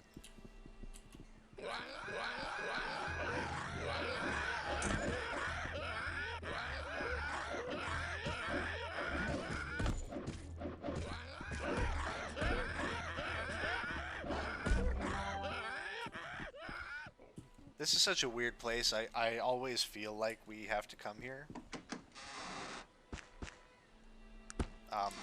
This is the hideaway of Garbanzo, the monkey trainer. I don't even think there's anything associated with him in the game, but like, you gotta check him out, right? Garbanzo, the monkey trainer. What's his deal?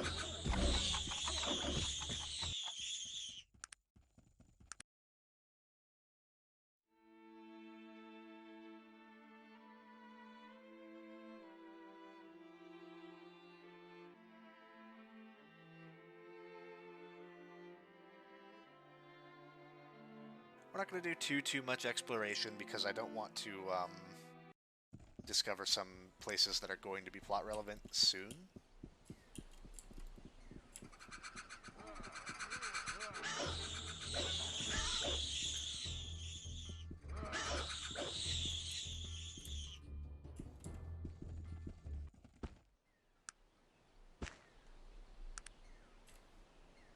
So that's all we're going to do for now. We just killed some random goblins and took a magic knife off of their chieftain. And of course killed Garbanzo the monkey trainer, who is one of the best NPCs in the game despite having no dialogue.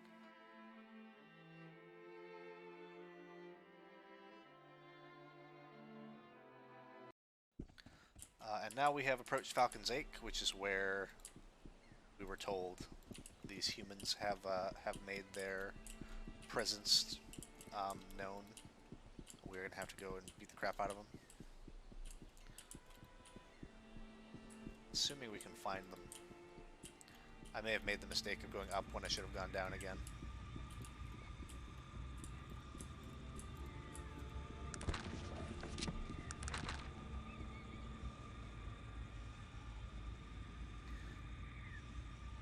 So, we want to get rid of them, ideally without killing them, is kind of the trick.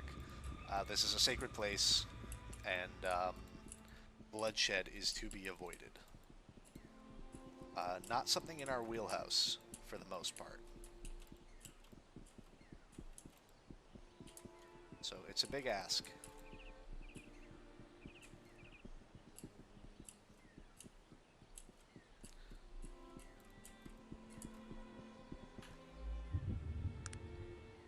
Save it up and see if we can't convince them to leave.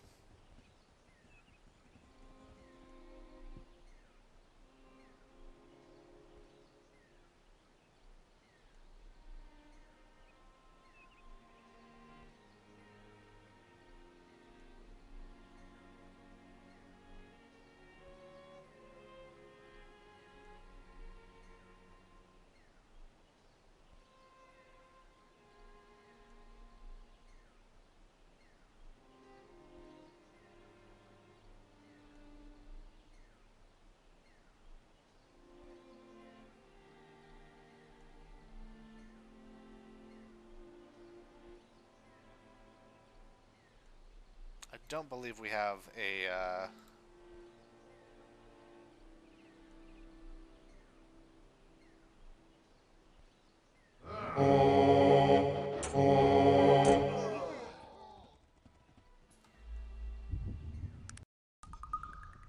Yeah, we either didn't click the right dialogues or we don't have the conversation skills we actually need to,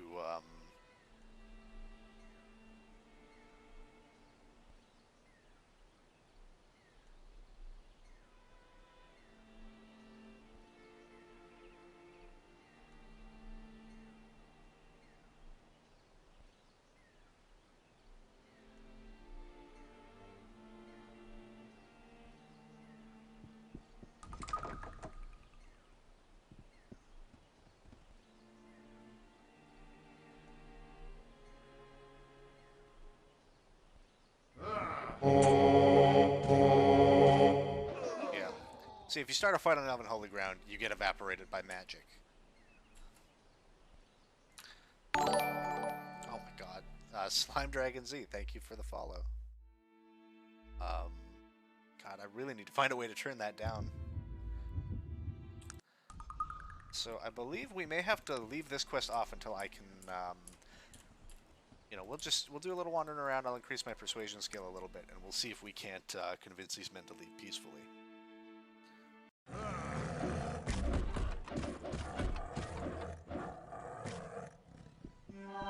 I can see my alert box is off kilter, but I can't actually fix that right now because of the way Arcanum is while you stream it. There's no way to alt-tab without absolutely ruining everything.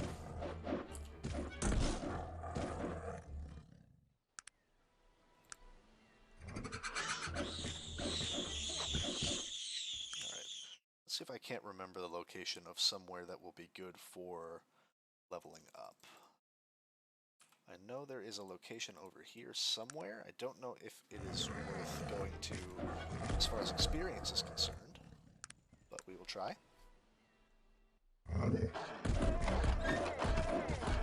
At the very least, we will have the various random encounters along the way to bolster our levels a little bit.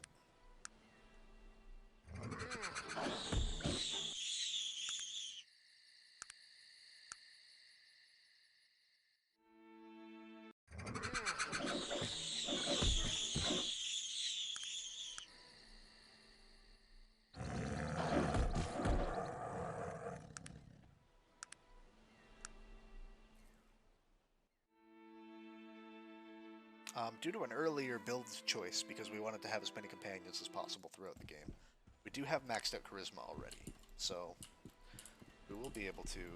Oh my.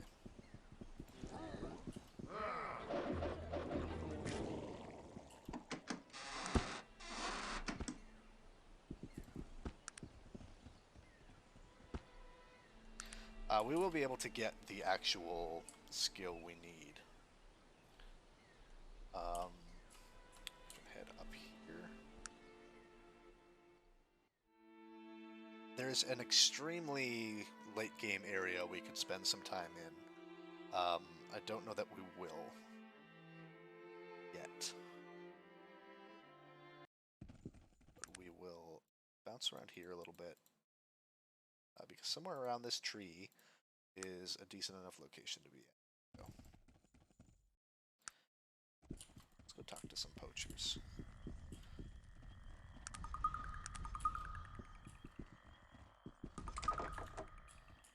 They may be part of a quest we don't have access to yet, but we'll take a quick look around their campsite.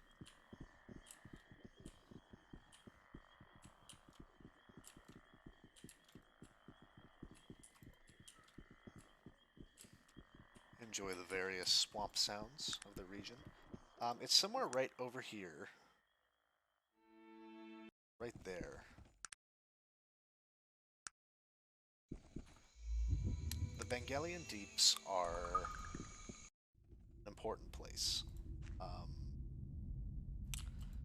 One that I believe becomes relevant later. Now, that will be the vessel of our level ups. As you can see, there are chests full of absolute chunks of magical bullshit.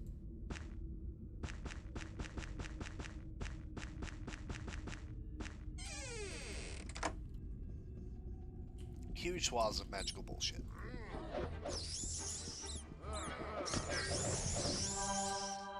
We will not spend particularly over long in the Bangelian depths. Like I mentioned, they are a very dangerous area, very late game area. I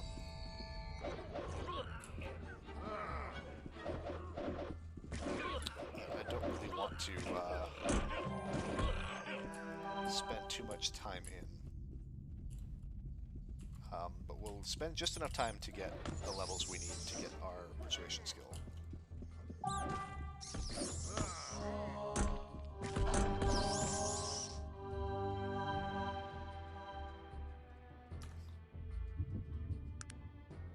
So, there is an item in the game called the Bangelian Scourge. It is a magical sword of significant power that corrupts its user. We will find it at some point, and this is where you have to take it to be destroyed. It's some Sauron Ring of Power bullshit. You know how it goes.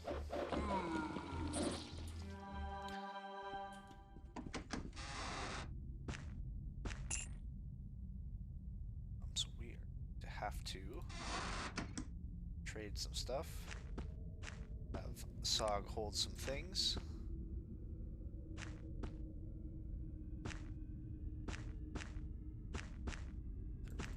Quite a bit. It's dangerous to give Sog potions because he likes to drink them.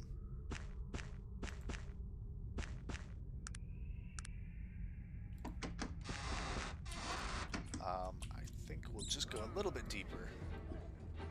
I'd like to try to pull one more level out of it. This is the danger. Fire elementals are not to be trifled with. They will damage your weapons, your armor, and your health in equal measure.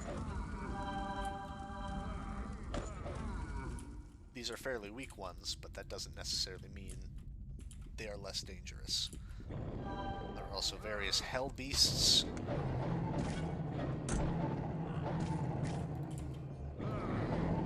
As you may be able to guess, it's a bad place. But this level of magical gear will see us through some troubled times. What we want to do is talk to Sog, get all of these back. What is it that you talk to Virgil, give them all to Virgil. Hope he drinks them. We can't advance time, so we will save because this is quite a ludicrously tough fight here. I'm not sure that we are capable of doing it. This Cursed Paladin is level 40. We are also level 40, but we're not surrounded by other plate mail wearing magical dudes.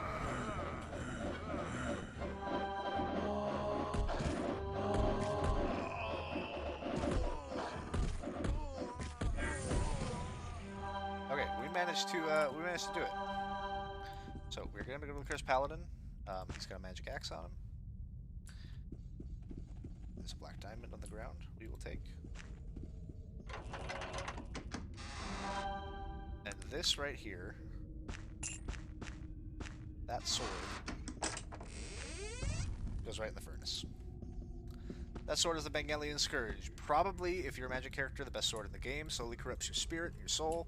Turns you really, really evil. If you're playing an evil character anyway, doesn't super matter.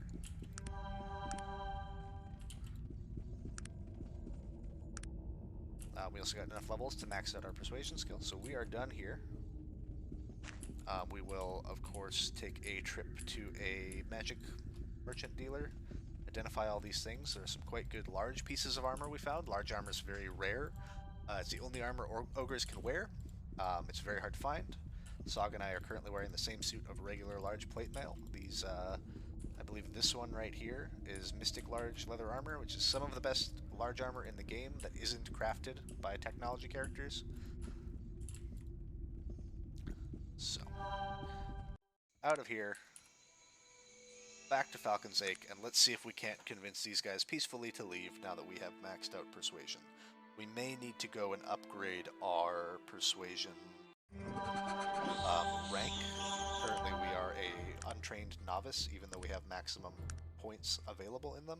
You can train your skills as novices into expert into master. We may need to go and become a novice or an expert in persuade before we can actually get some information off of these guys, or actually succeed at our various questing goals here of not murdering these poor men.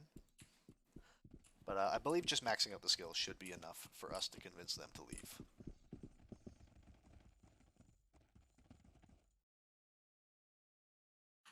Actually, before I screw that up, let's save.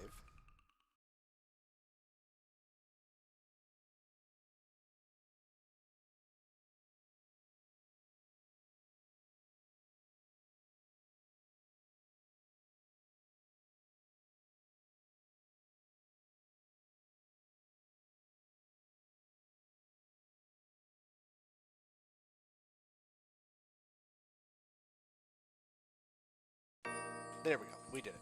So basically we told him, hey, we work for Gilbert Bates. He's getting into the logging business. You should probably disappear because he's contesting your logging rights in court. And we'll put in a good word with him if you just kind of bail. Kind of just disappear. Having done that, we can go back and talk to Raven, who I believe will either have one more quest for us or will allow us to speak to the Silver Lady. Find out very shortly. And I believe this is also the point she will join the party, which is not something I particularly want, but as I mentioned, she's a very plot-important character. She is voiced, so we'll take her along. Yes, you again. How can I help you? Certainly. How can I help you? Thank you very much. Your help in the matter is much appreciated. Now, what was it you needed to speak to my mother about? A dark tale full of pain. And it would seem that the blame lies with us, the elves. I do not, and none of the elves who live here bear it. But it bothers me very much, pulls darkly at my heart and mind. There is another possibility, one I'd rather not think of. No, you need to speak with my mother of these things. She will know what to do. She's just beyond the large door behind me. But be warned, my mother is a magical being of great power. Her spirit swims in the flow, and sometimes she is more of that world than this one.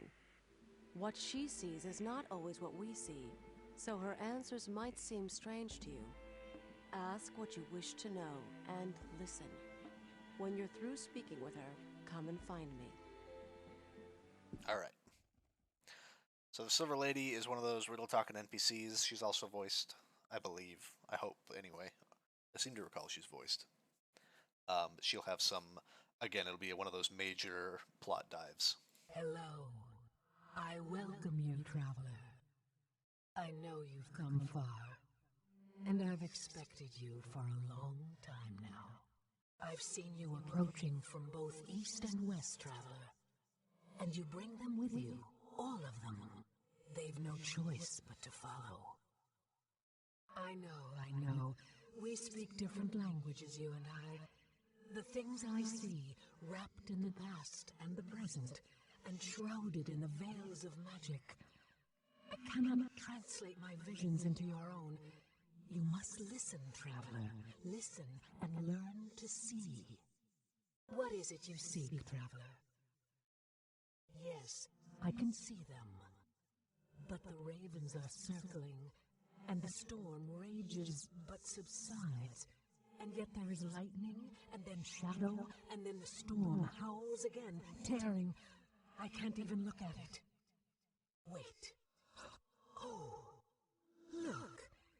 They've taken in a small child with machine dreams, and hands of hinged metal, and a heart in which coal burns brightly.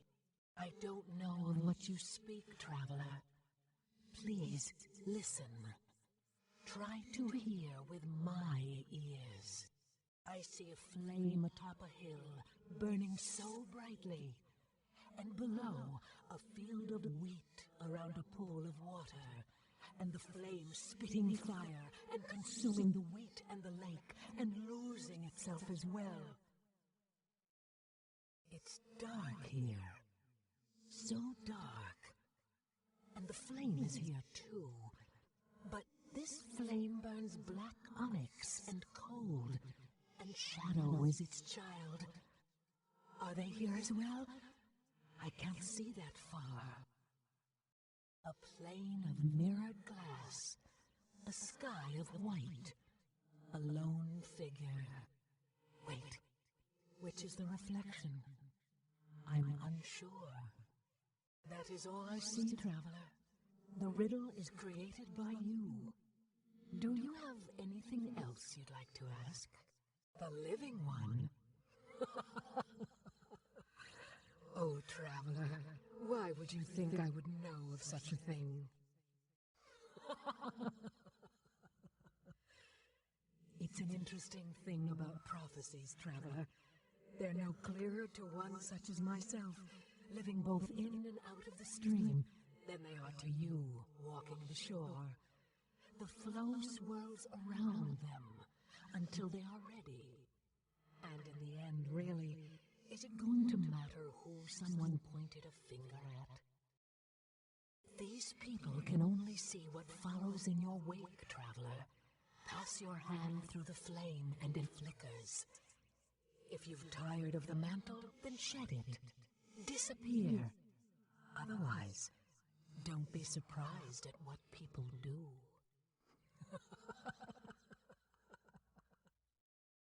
Mingorad, an old name, Traveler. Oh, a man is screaming and carves a key with his fingers, and the birds have plucked his eyes out. And the wolf watches, motionless, his paw in the air. A tear in the curtain, and only darkness beyond. A ragged wound, mended with a ring of blasted stone. A hand that sees, but is blinded. A man draped in truth, wearing a mask. And they hide, the lost children, they hide. A gray mist, even to me. But there, he runs, dropping veined and painted leaves. And the flock comes, talons outstretched, and wings of fire, and he is consumed. But the leaves... Run quickly, Traveler. Find what was left behind. In the place of smoke and water, he is there. He is there. I see no more. The stream is again calm. Was there anything else? I know that, Traveler. But I also know that clarity is often the child of time. Your answers lie both in front and behind. Make sure not to overlook one for the other.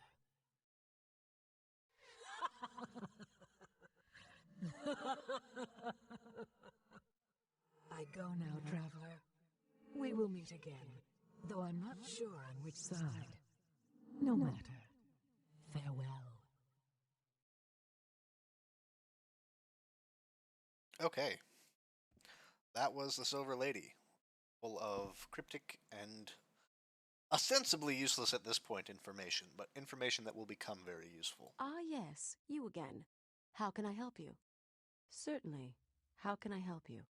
And what did you ask her about? Black Mountain Clan. What did she see? Ravens and a storm?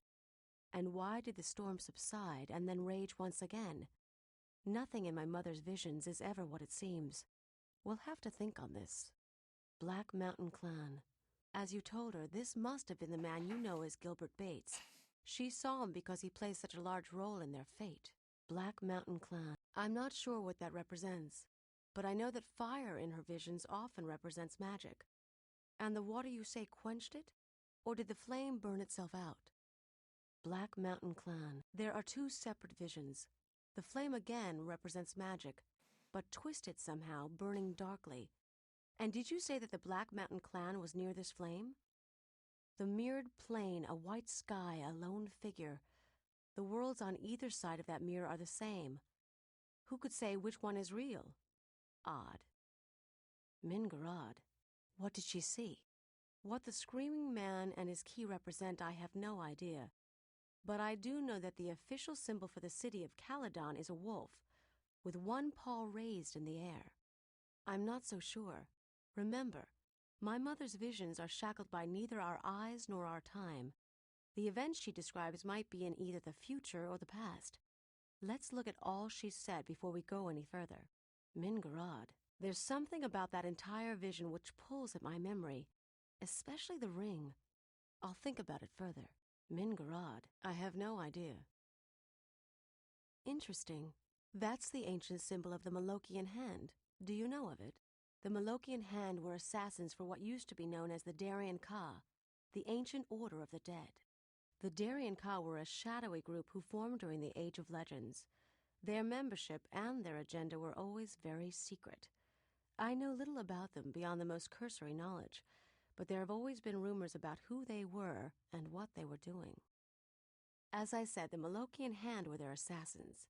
From what I remember of what was written about them, the hand was ejected from the Order of the Dead on grounds of doctrinal differences. There was a small struggle, and then the hand disappeared. There are always rumors of its reemergence, but from what I know, that's all they are. Rumors. I agree, but I don't know why they would be involved in this business. Very interesting. I don't really know, although it would seem that perhaps they are being misled. Blindness in my mother's visions is sometimes associated with deception. As far as the man in the mask was draped in truth, I have no idea. Oh my god. Ketamine, thank you for the follow. Again, please, somebody help me. How do I turn that sound down? Oh my god. Mingarad. This one is the most interesting of all, and it seems that my fears may have well been correct. Do you remember when I told you that the name of Mingarad bothered me in some way? Well, I believe that may have been so because Mingarad is a dark name.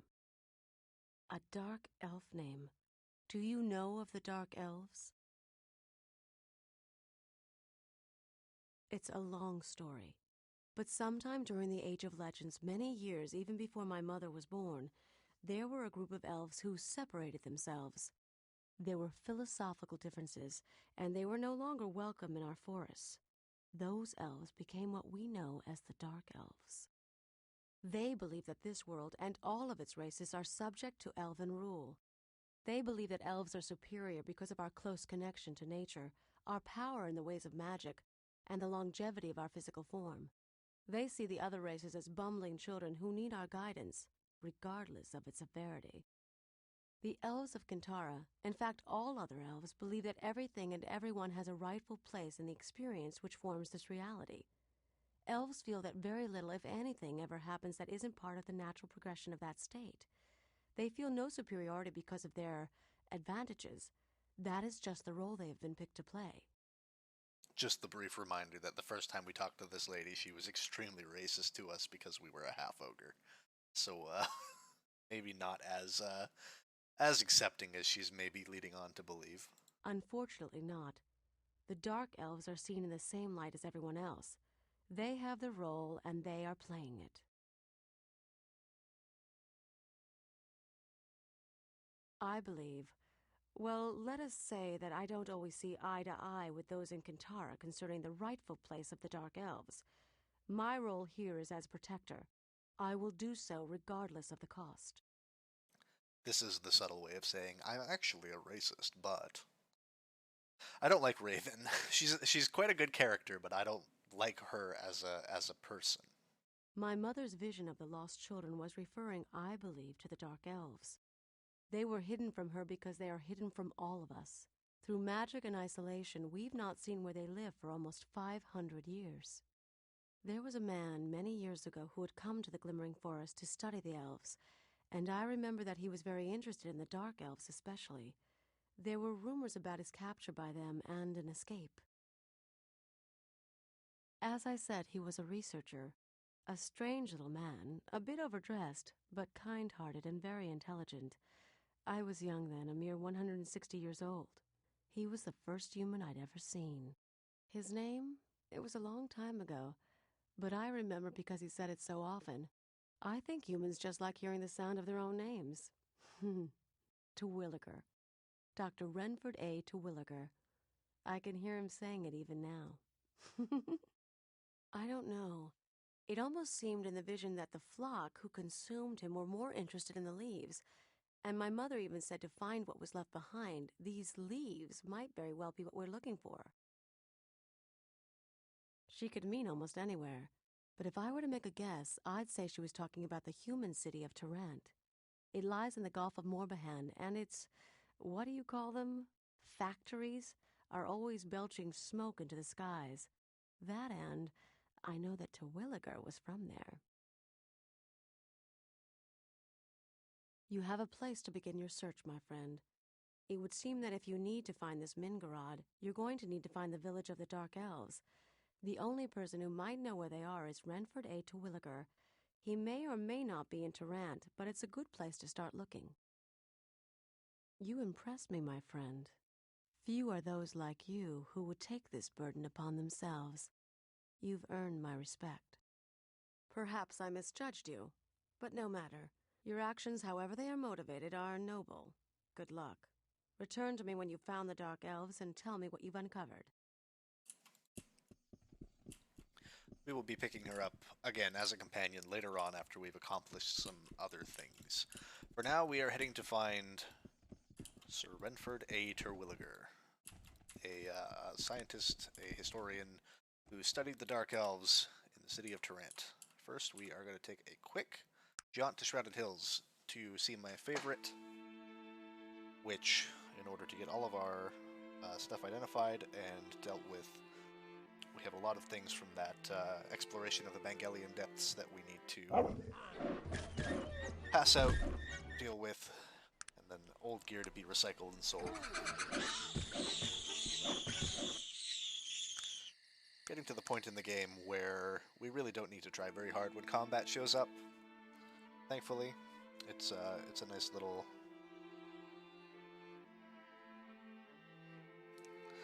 perk of almost being at the level cap at this point in the game. This game caps out at level 50. I believe we are currently level 41 or 42, something in that region. So we're very close to being at the level cap, and we're honestly not far from the end of the game.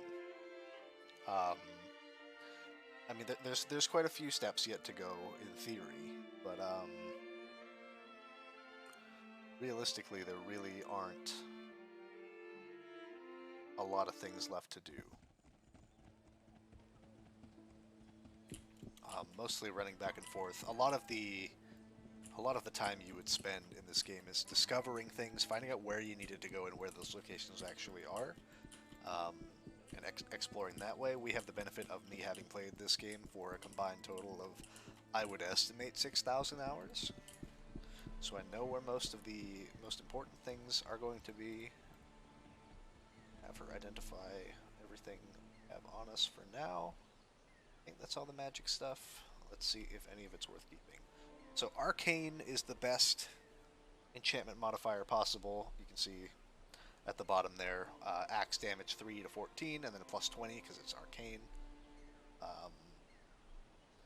We are going to, well, actually, we don't have a lot of inventory space at the moment. So we'll see what she will buy off of us.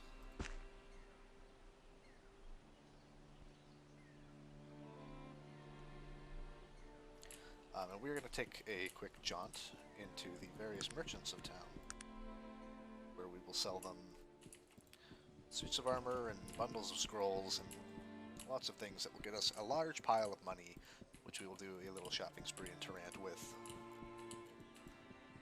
as we go and find this man, Renford A. Terwilliger. So, scrolls of exiting, nice enough. Divine magic, not important. We want to keep the scrolls of resurrection. They're quite hard to find later. We want to sell him his cursed chainmail. We want to keep that. We can sell that. Sell that. Sell him kind of all of our gemstones. There's better people to sell gemstones to, but I find it's better really to just be done with it. I think Sog is better off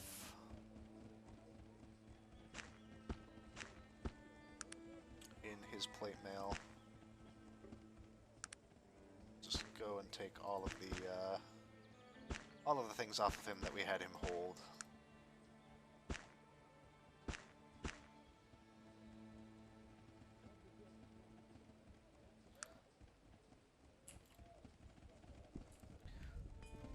And back to our...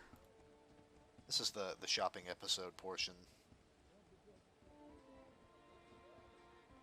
To identify that, we will sell that and that. We need to identify that. I believe the arcane axe is going to be of use to somebody. I don't know who, and I don't know what and why, so we're actually just going to get rid of it. He's out of money now, so we'll head down to Slim Pickens, which is a sundry merchant. He will buy gemstones. He will buy just the gemstones, I think.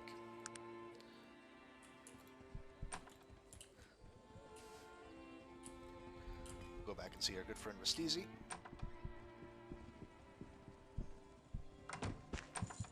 We will buy the remainder of our rings.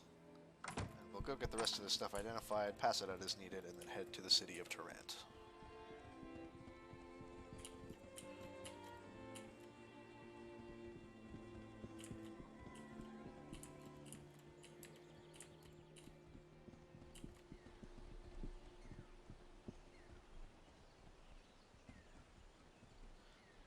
Have much worth buying at the moment.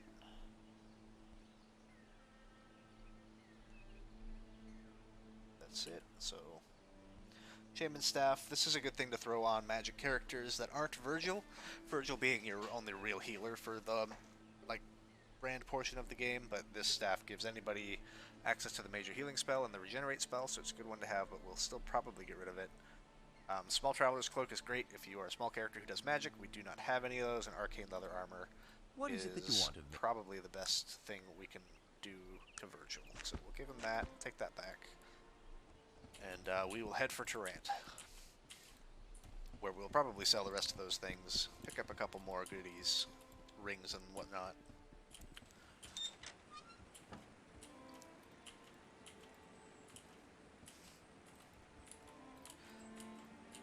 Normally, 2-hour mark, this would be about where we would end the stream for tonight, but I think we'll keep going a little bit. Just get to a good knockoff point with Renford A. Terwilliger and that plot line. Do a little bit of our shopping and our bookkeeping before we close out for the night. I kind of feel obligated to stream longer than normal because we have gotten a frankly preposterous amount of new followers today. When I woke up at 9 a.m. this morning, we had 23. I believe we have 67 now, which is a big number.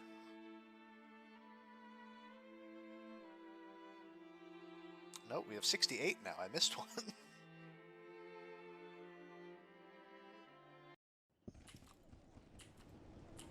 So, you know, not every day you wake up to have 45 new followers.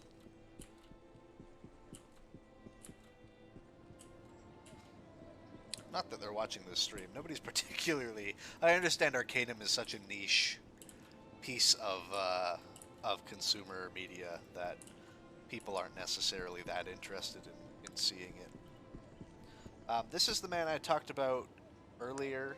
If you wanted to pickpocket him, this halfling on Tarant's main thoroughfare. He holds the hand cannon. It's a great little tool if you play a gun character in this game.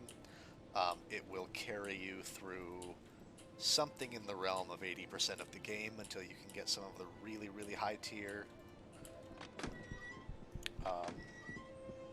end game crafted guns.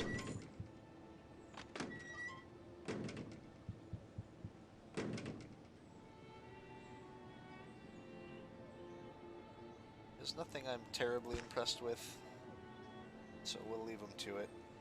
He does have basic plate mail, which is good for a lot of characters, but not us. We'll check next door at the Nigerian.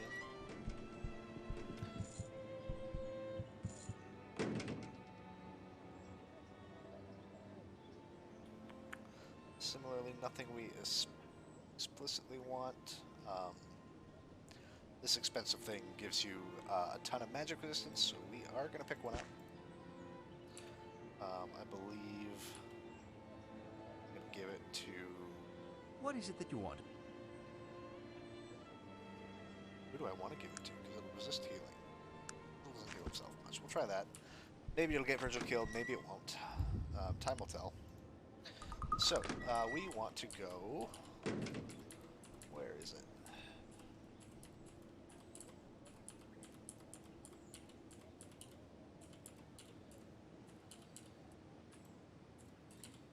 I'm looking for a particular place that we can... There it is. We're going to go to the bottom left side of Tarant. To the graveyard, specifically. As Raven, the elven woman we mentioned, she met Redford Torrilliger when she was still quite young. Humans, being humans, tragically die very soon in the lifespan of elves. So we will find Renford A. Torrilliger specifically in a gravestone right here. I believe we get a little...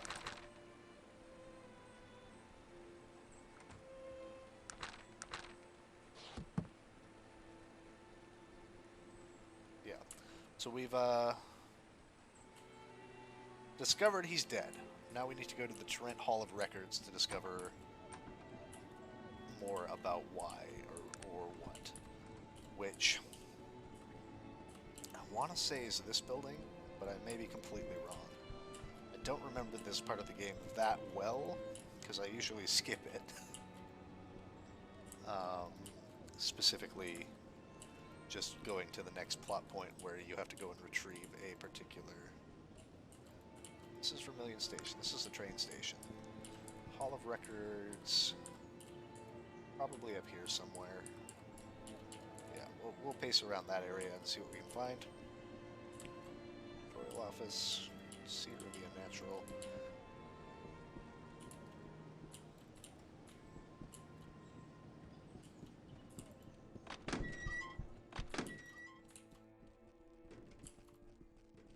Zoological Society. There it is, the Hall of Records.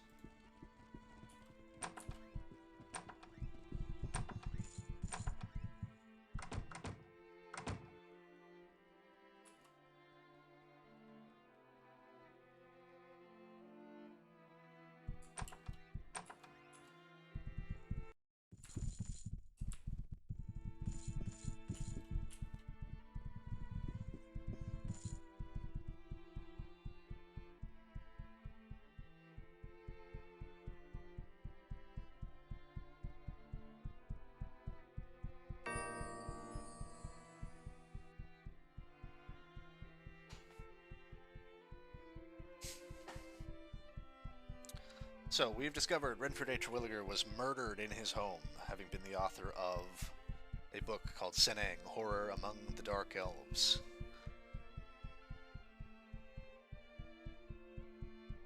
So now, we have to head to the Library of Tarant in order to attempt to find a copy of said book.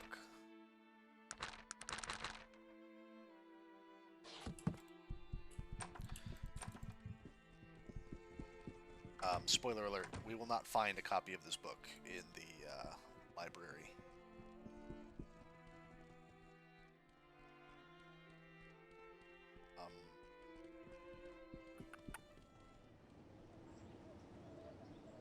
So what we need to do, I believe, we would learn some information talking to this woman at the library, and she would give us this book called The Curse of Senang, which is almost but not quite what we're looking for. But through it, we will learn that there is one remaining copy of the book residing with a man named Victor Misk, I believe, in the city of Caledon, which, if you were paying close attention during the discussion with Raven after talking to the Silver Lady, Caledon seemed to have been relevant for some reason in the visions we were subject to. So we're going to skip a couple steps because all that happens is you pay 1,500 gold pieces to join the library as a member, and then you find this book that tells you to go somewhere else. So there's no point in us doing it. We're just going to go through Hardin's Pass. We've got to get to Caledon. I have to remember how to get to Caledon.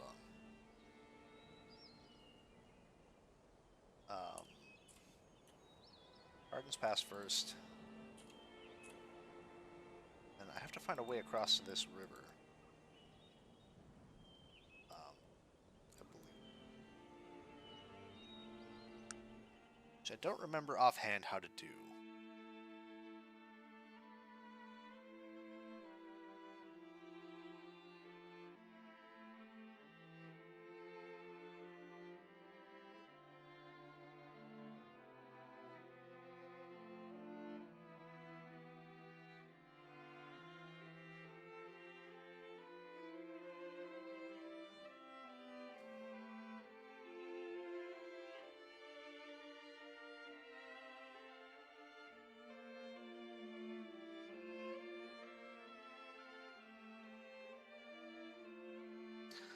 So we're gonna cheat a little bit, sort of.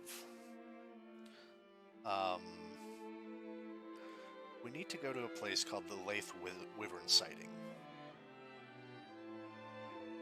which I'm gonna have to look up because it's very exact. I'll have to look up the kind of exact coordinates of it.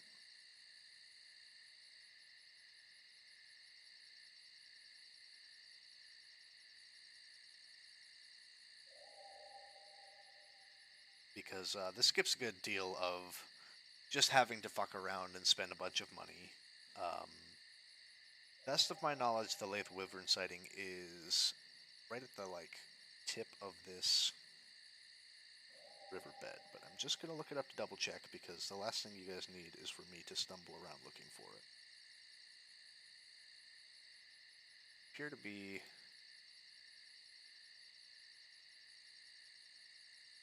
right here somewhere.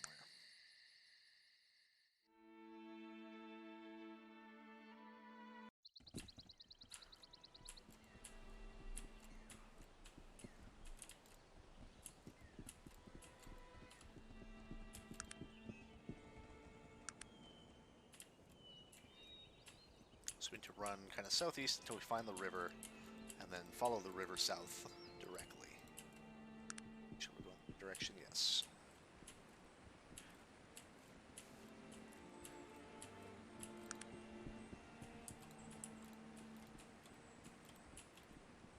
And we are looking for a bridge, and that bridge will make our lives significantly easier going forward. Otherwise, to find Caledon, you have to go through the City of Records again, find the location in the history of Caledon somewhere, and then from there you'll have to charter a ship to Caledon. This bridge will just open up the entirety of the continent for us to explore, thankfully. Yeah, we're getting close. I know not the most thrilling delve into quest specifics, but we're doing what we can here to speed the game along. This is one of those speedrun tactics I would be significantly better at if I had memorized the actual coordinates.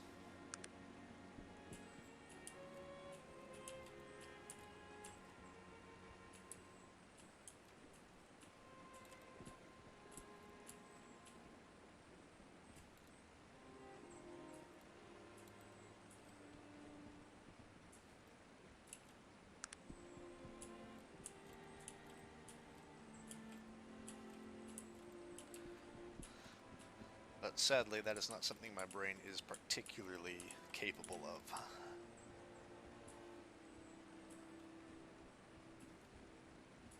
Here we go. We weren't that far off.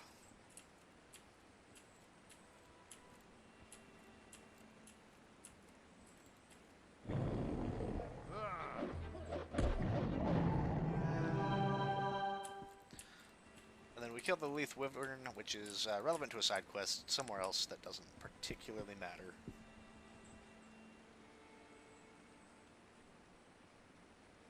here. We can go a couple places. There's something about here that we can go and explore. It's kind of a neat little thing. There's a couple nice little locations. There it is. Broken Cathedral. We'll make sure to save. I don't quite remember what's here, just that it is here. It appears to be ghost demons.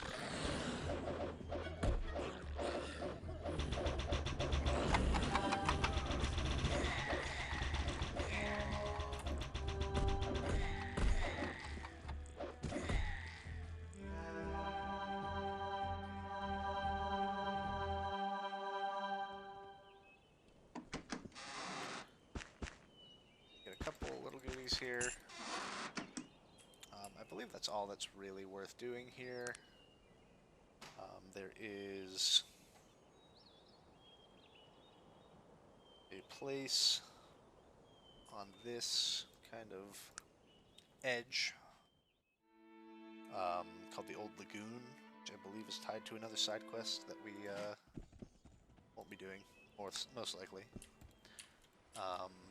It's full of wisps and things.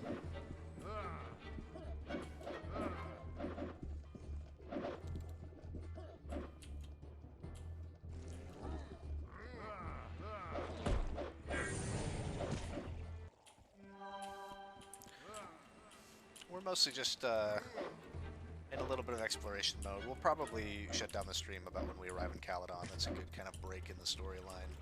But until we get there, we will explore all these little side places that you might normally miss in a playthrough. They're not places that are particularly well advertised, for lack of a better phrase.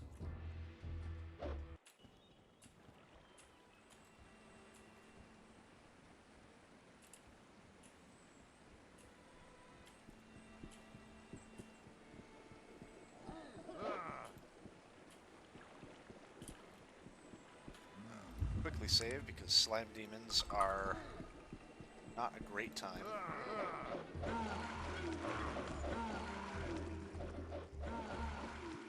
They can poison the absolute fuck out of you. That dagger, I believe, is something very good, but I don't quite remember. I'm not as versed as I should be on specific like item models. And I think it's here. This is kind of one of my go-to level grindy places, so I have a better idea. And then also in this area, you can see places from a lot farther away than you normally can on other regions of the map. We've maxed out our persuasion, we've maxed out our melee. There's nothing really else I like, so we're just going to start, I don't know, just get some hit points. So we've entered the cold place. Just a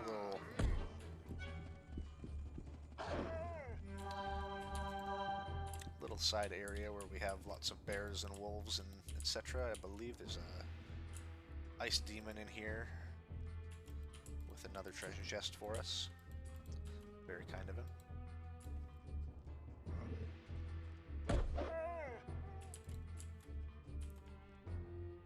Looks like our companions are stuck on something, so we're gonna have to go at it alone.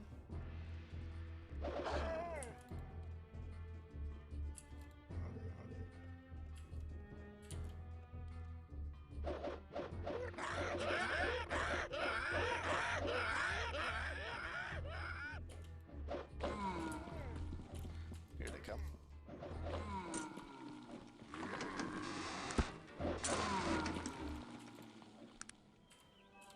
Escape from here when we can and head right over here to another particular dose of ancient ruins. If they are gonna be, you gotta be kind of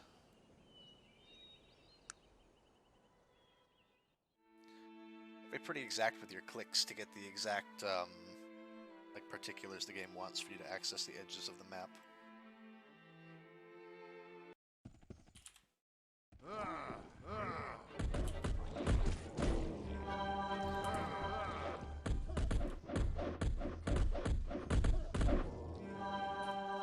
believe through great tragedy we have broken sword.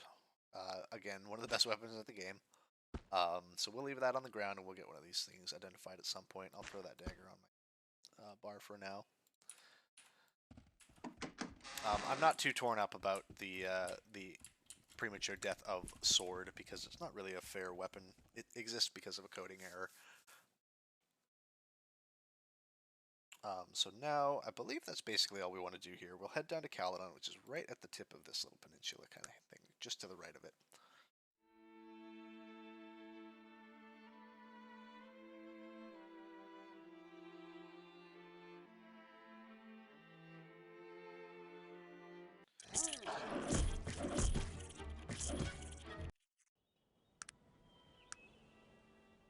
We're lucky we'll get one more.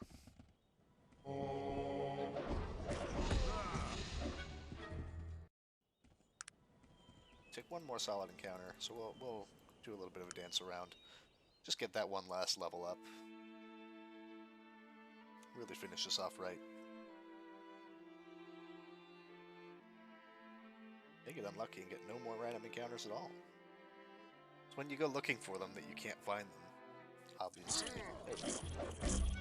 Not quite enough XP to level us up, so we'll do a little weird star shape.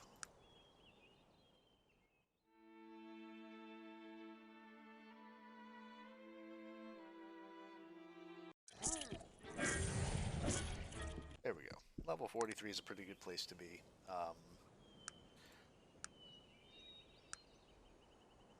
There's not much left for us to actually rank up, so I think we're going to buy some, start buying some magic, and to do that we're going to need to buy some willpower. We're not that interested in casting spells on this character, because obviously it's like an ogre brawler fighter, but it'll increase our... Taking spells will increase our magical alignment, which will increase the effectiveness of magical items, which is obviously fairly important. So this is Caledon. We will save it here. I think we're done for the night. 2.5 hours is pretty good. I think we'll be back tomorrow for more of this. Normally we wouldn't, but I have the day off from work, so we might as well do a long one. Might even do like a big old marathon thing where we try to beat the rest of the game in one sitting, but we'll see. We're just shy of hitting affiliate. We need to boost those average views up a little bit, so playing games like this for long periods of time absolutely tanks our average viewers and is not conducive to actually qualifying as an affiliate. But yeah, if you hung out and watched, thank you for joining us. If you were one of the absolutely insane amount of people who followed today, thank you very much. We appreciate the support. I hope you enjoy some of our content, even if it's not this. By the way, you always want to look for boots in the trash, because a lot of our party members aren't wearing shoes still. But yeah, we will call it there. Tune in. Let's see. Mondays is our co-op stream day. There's 3 guys that stream on this channel. It's not just me. So Mondays is our co-op stream day. We're currently playing City of Heroes Homecoming. It's a private server of City of Heroes, an MMO that shut down in 2012. But it seems to be pretty popular in its resurgence. Tuesdays are the day I stream solo stuff, mostly old RPGs like this. We're currently obviously playing through Arcanum. Fridays, my buddy Mark is playing through Dragon Age Inquisition at the moment. And then the last guy that streams on the channel is currently moving, so he doesn't have any active streams at the moment, but you'll find them in the schedule when they happen. So we'll catch you guys when we do. Keep an eye on the schedule. We keep it updated. We try to get 4 streams in a week. Have a good night.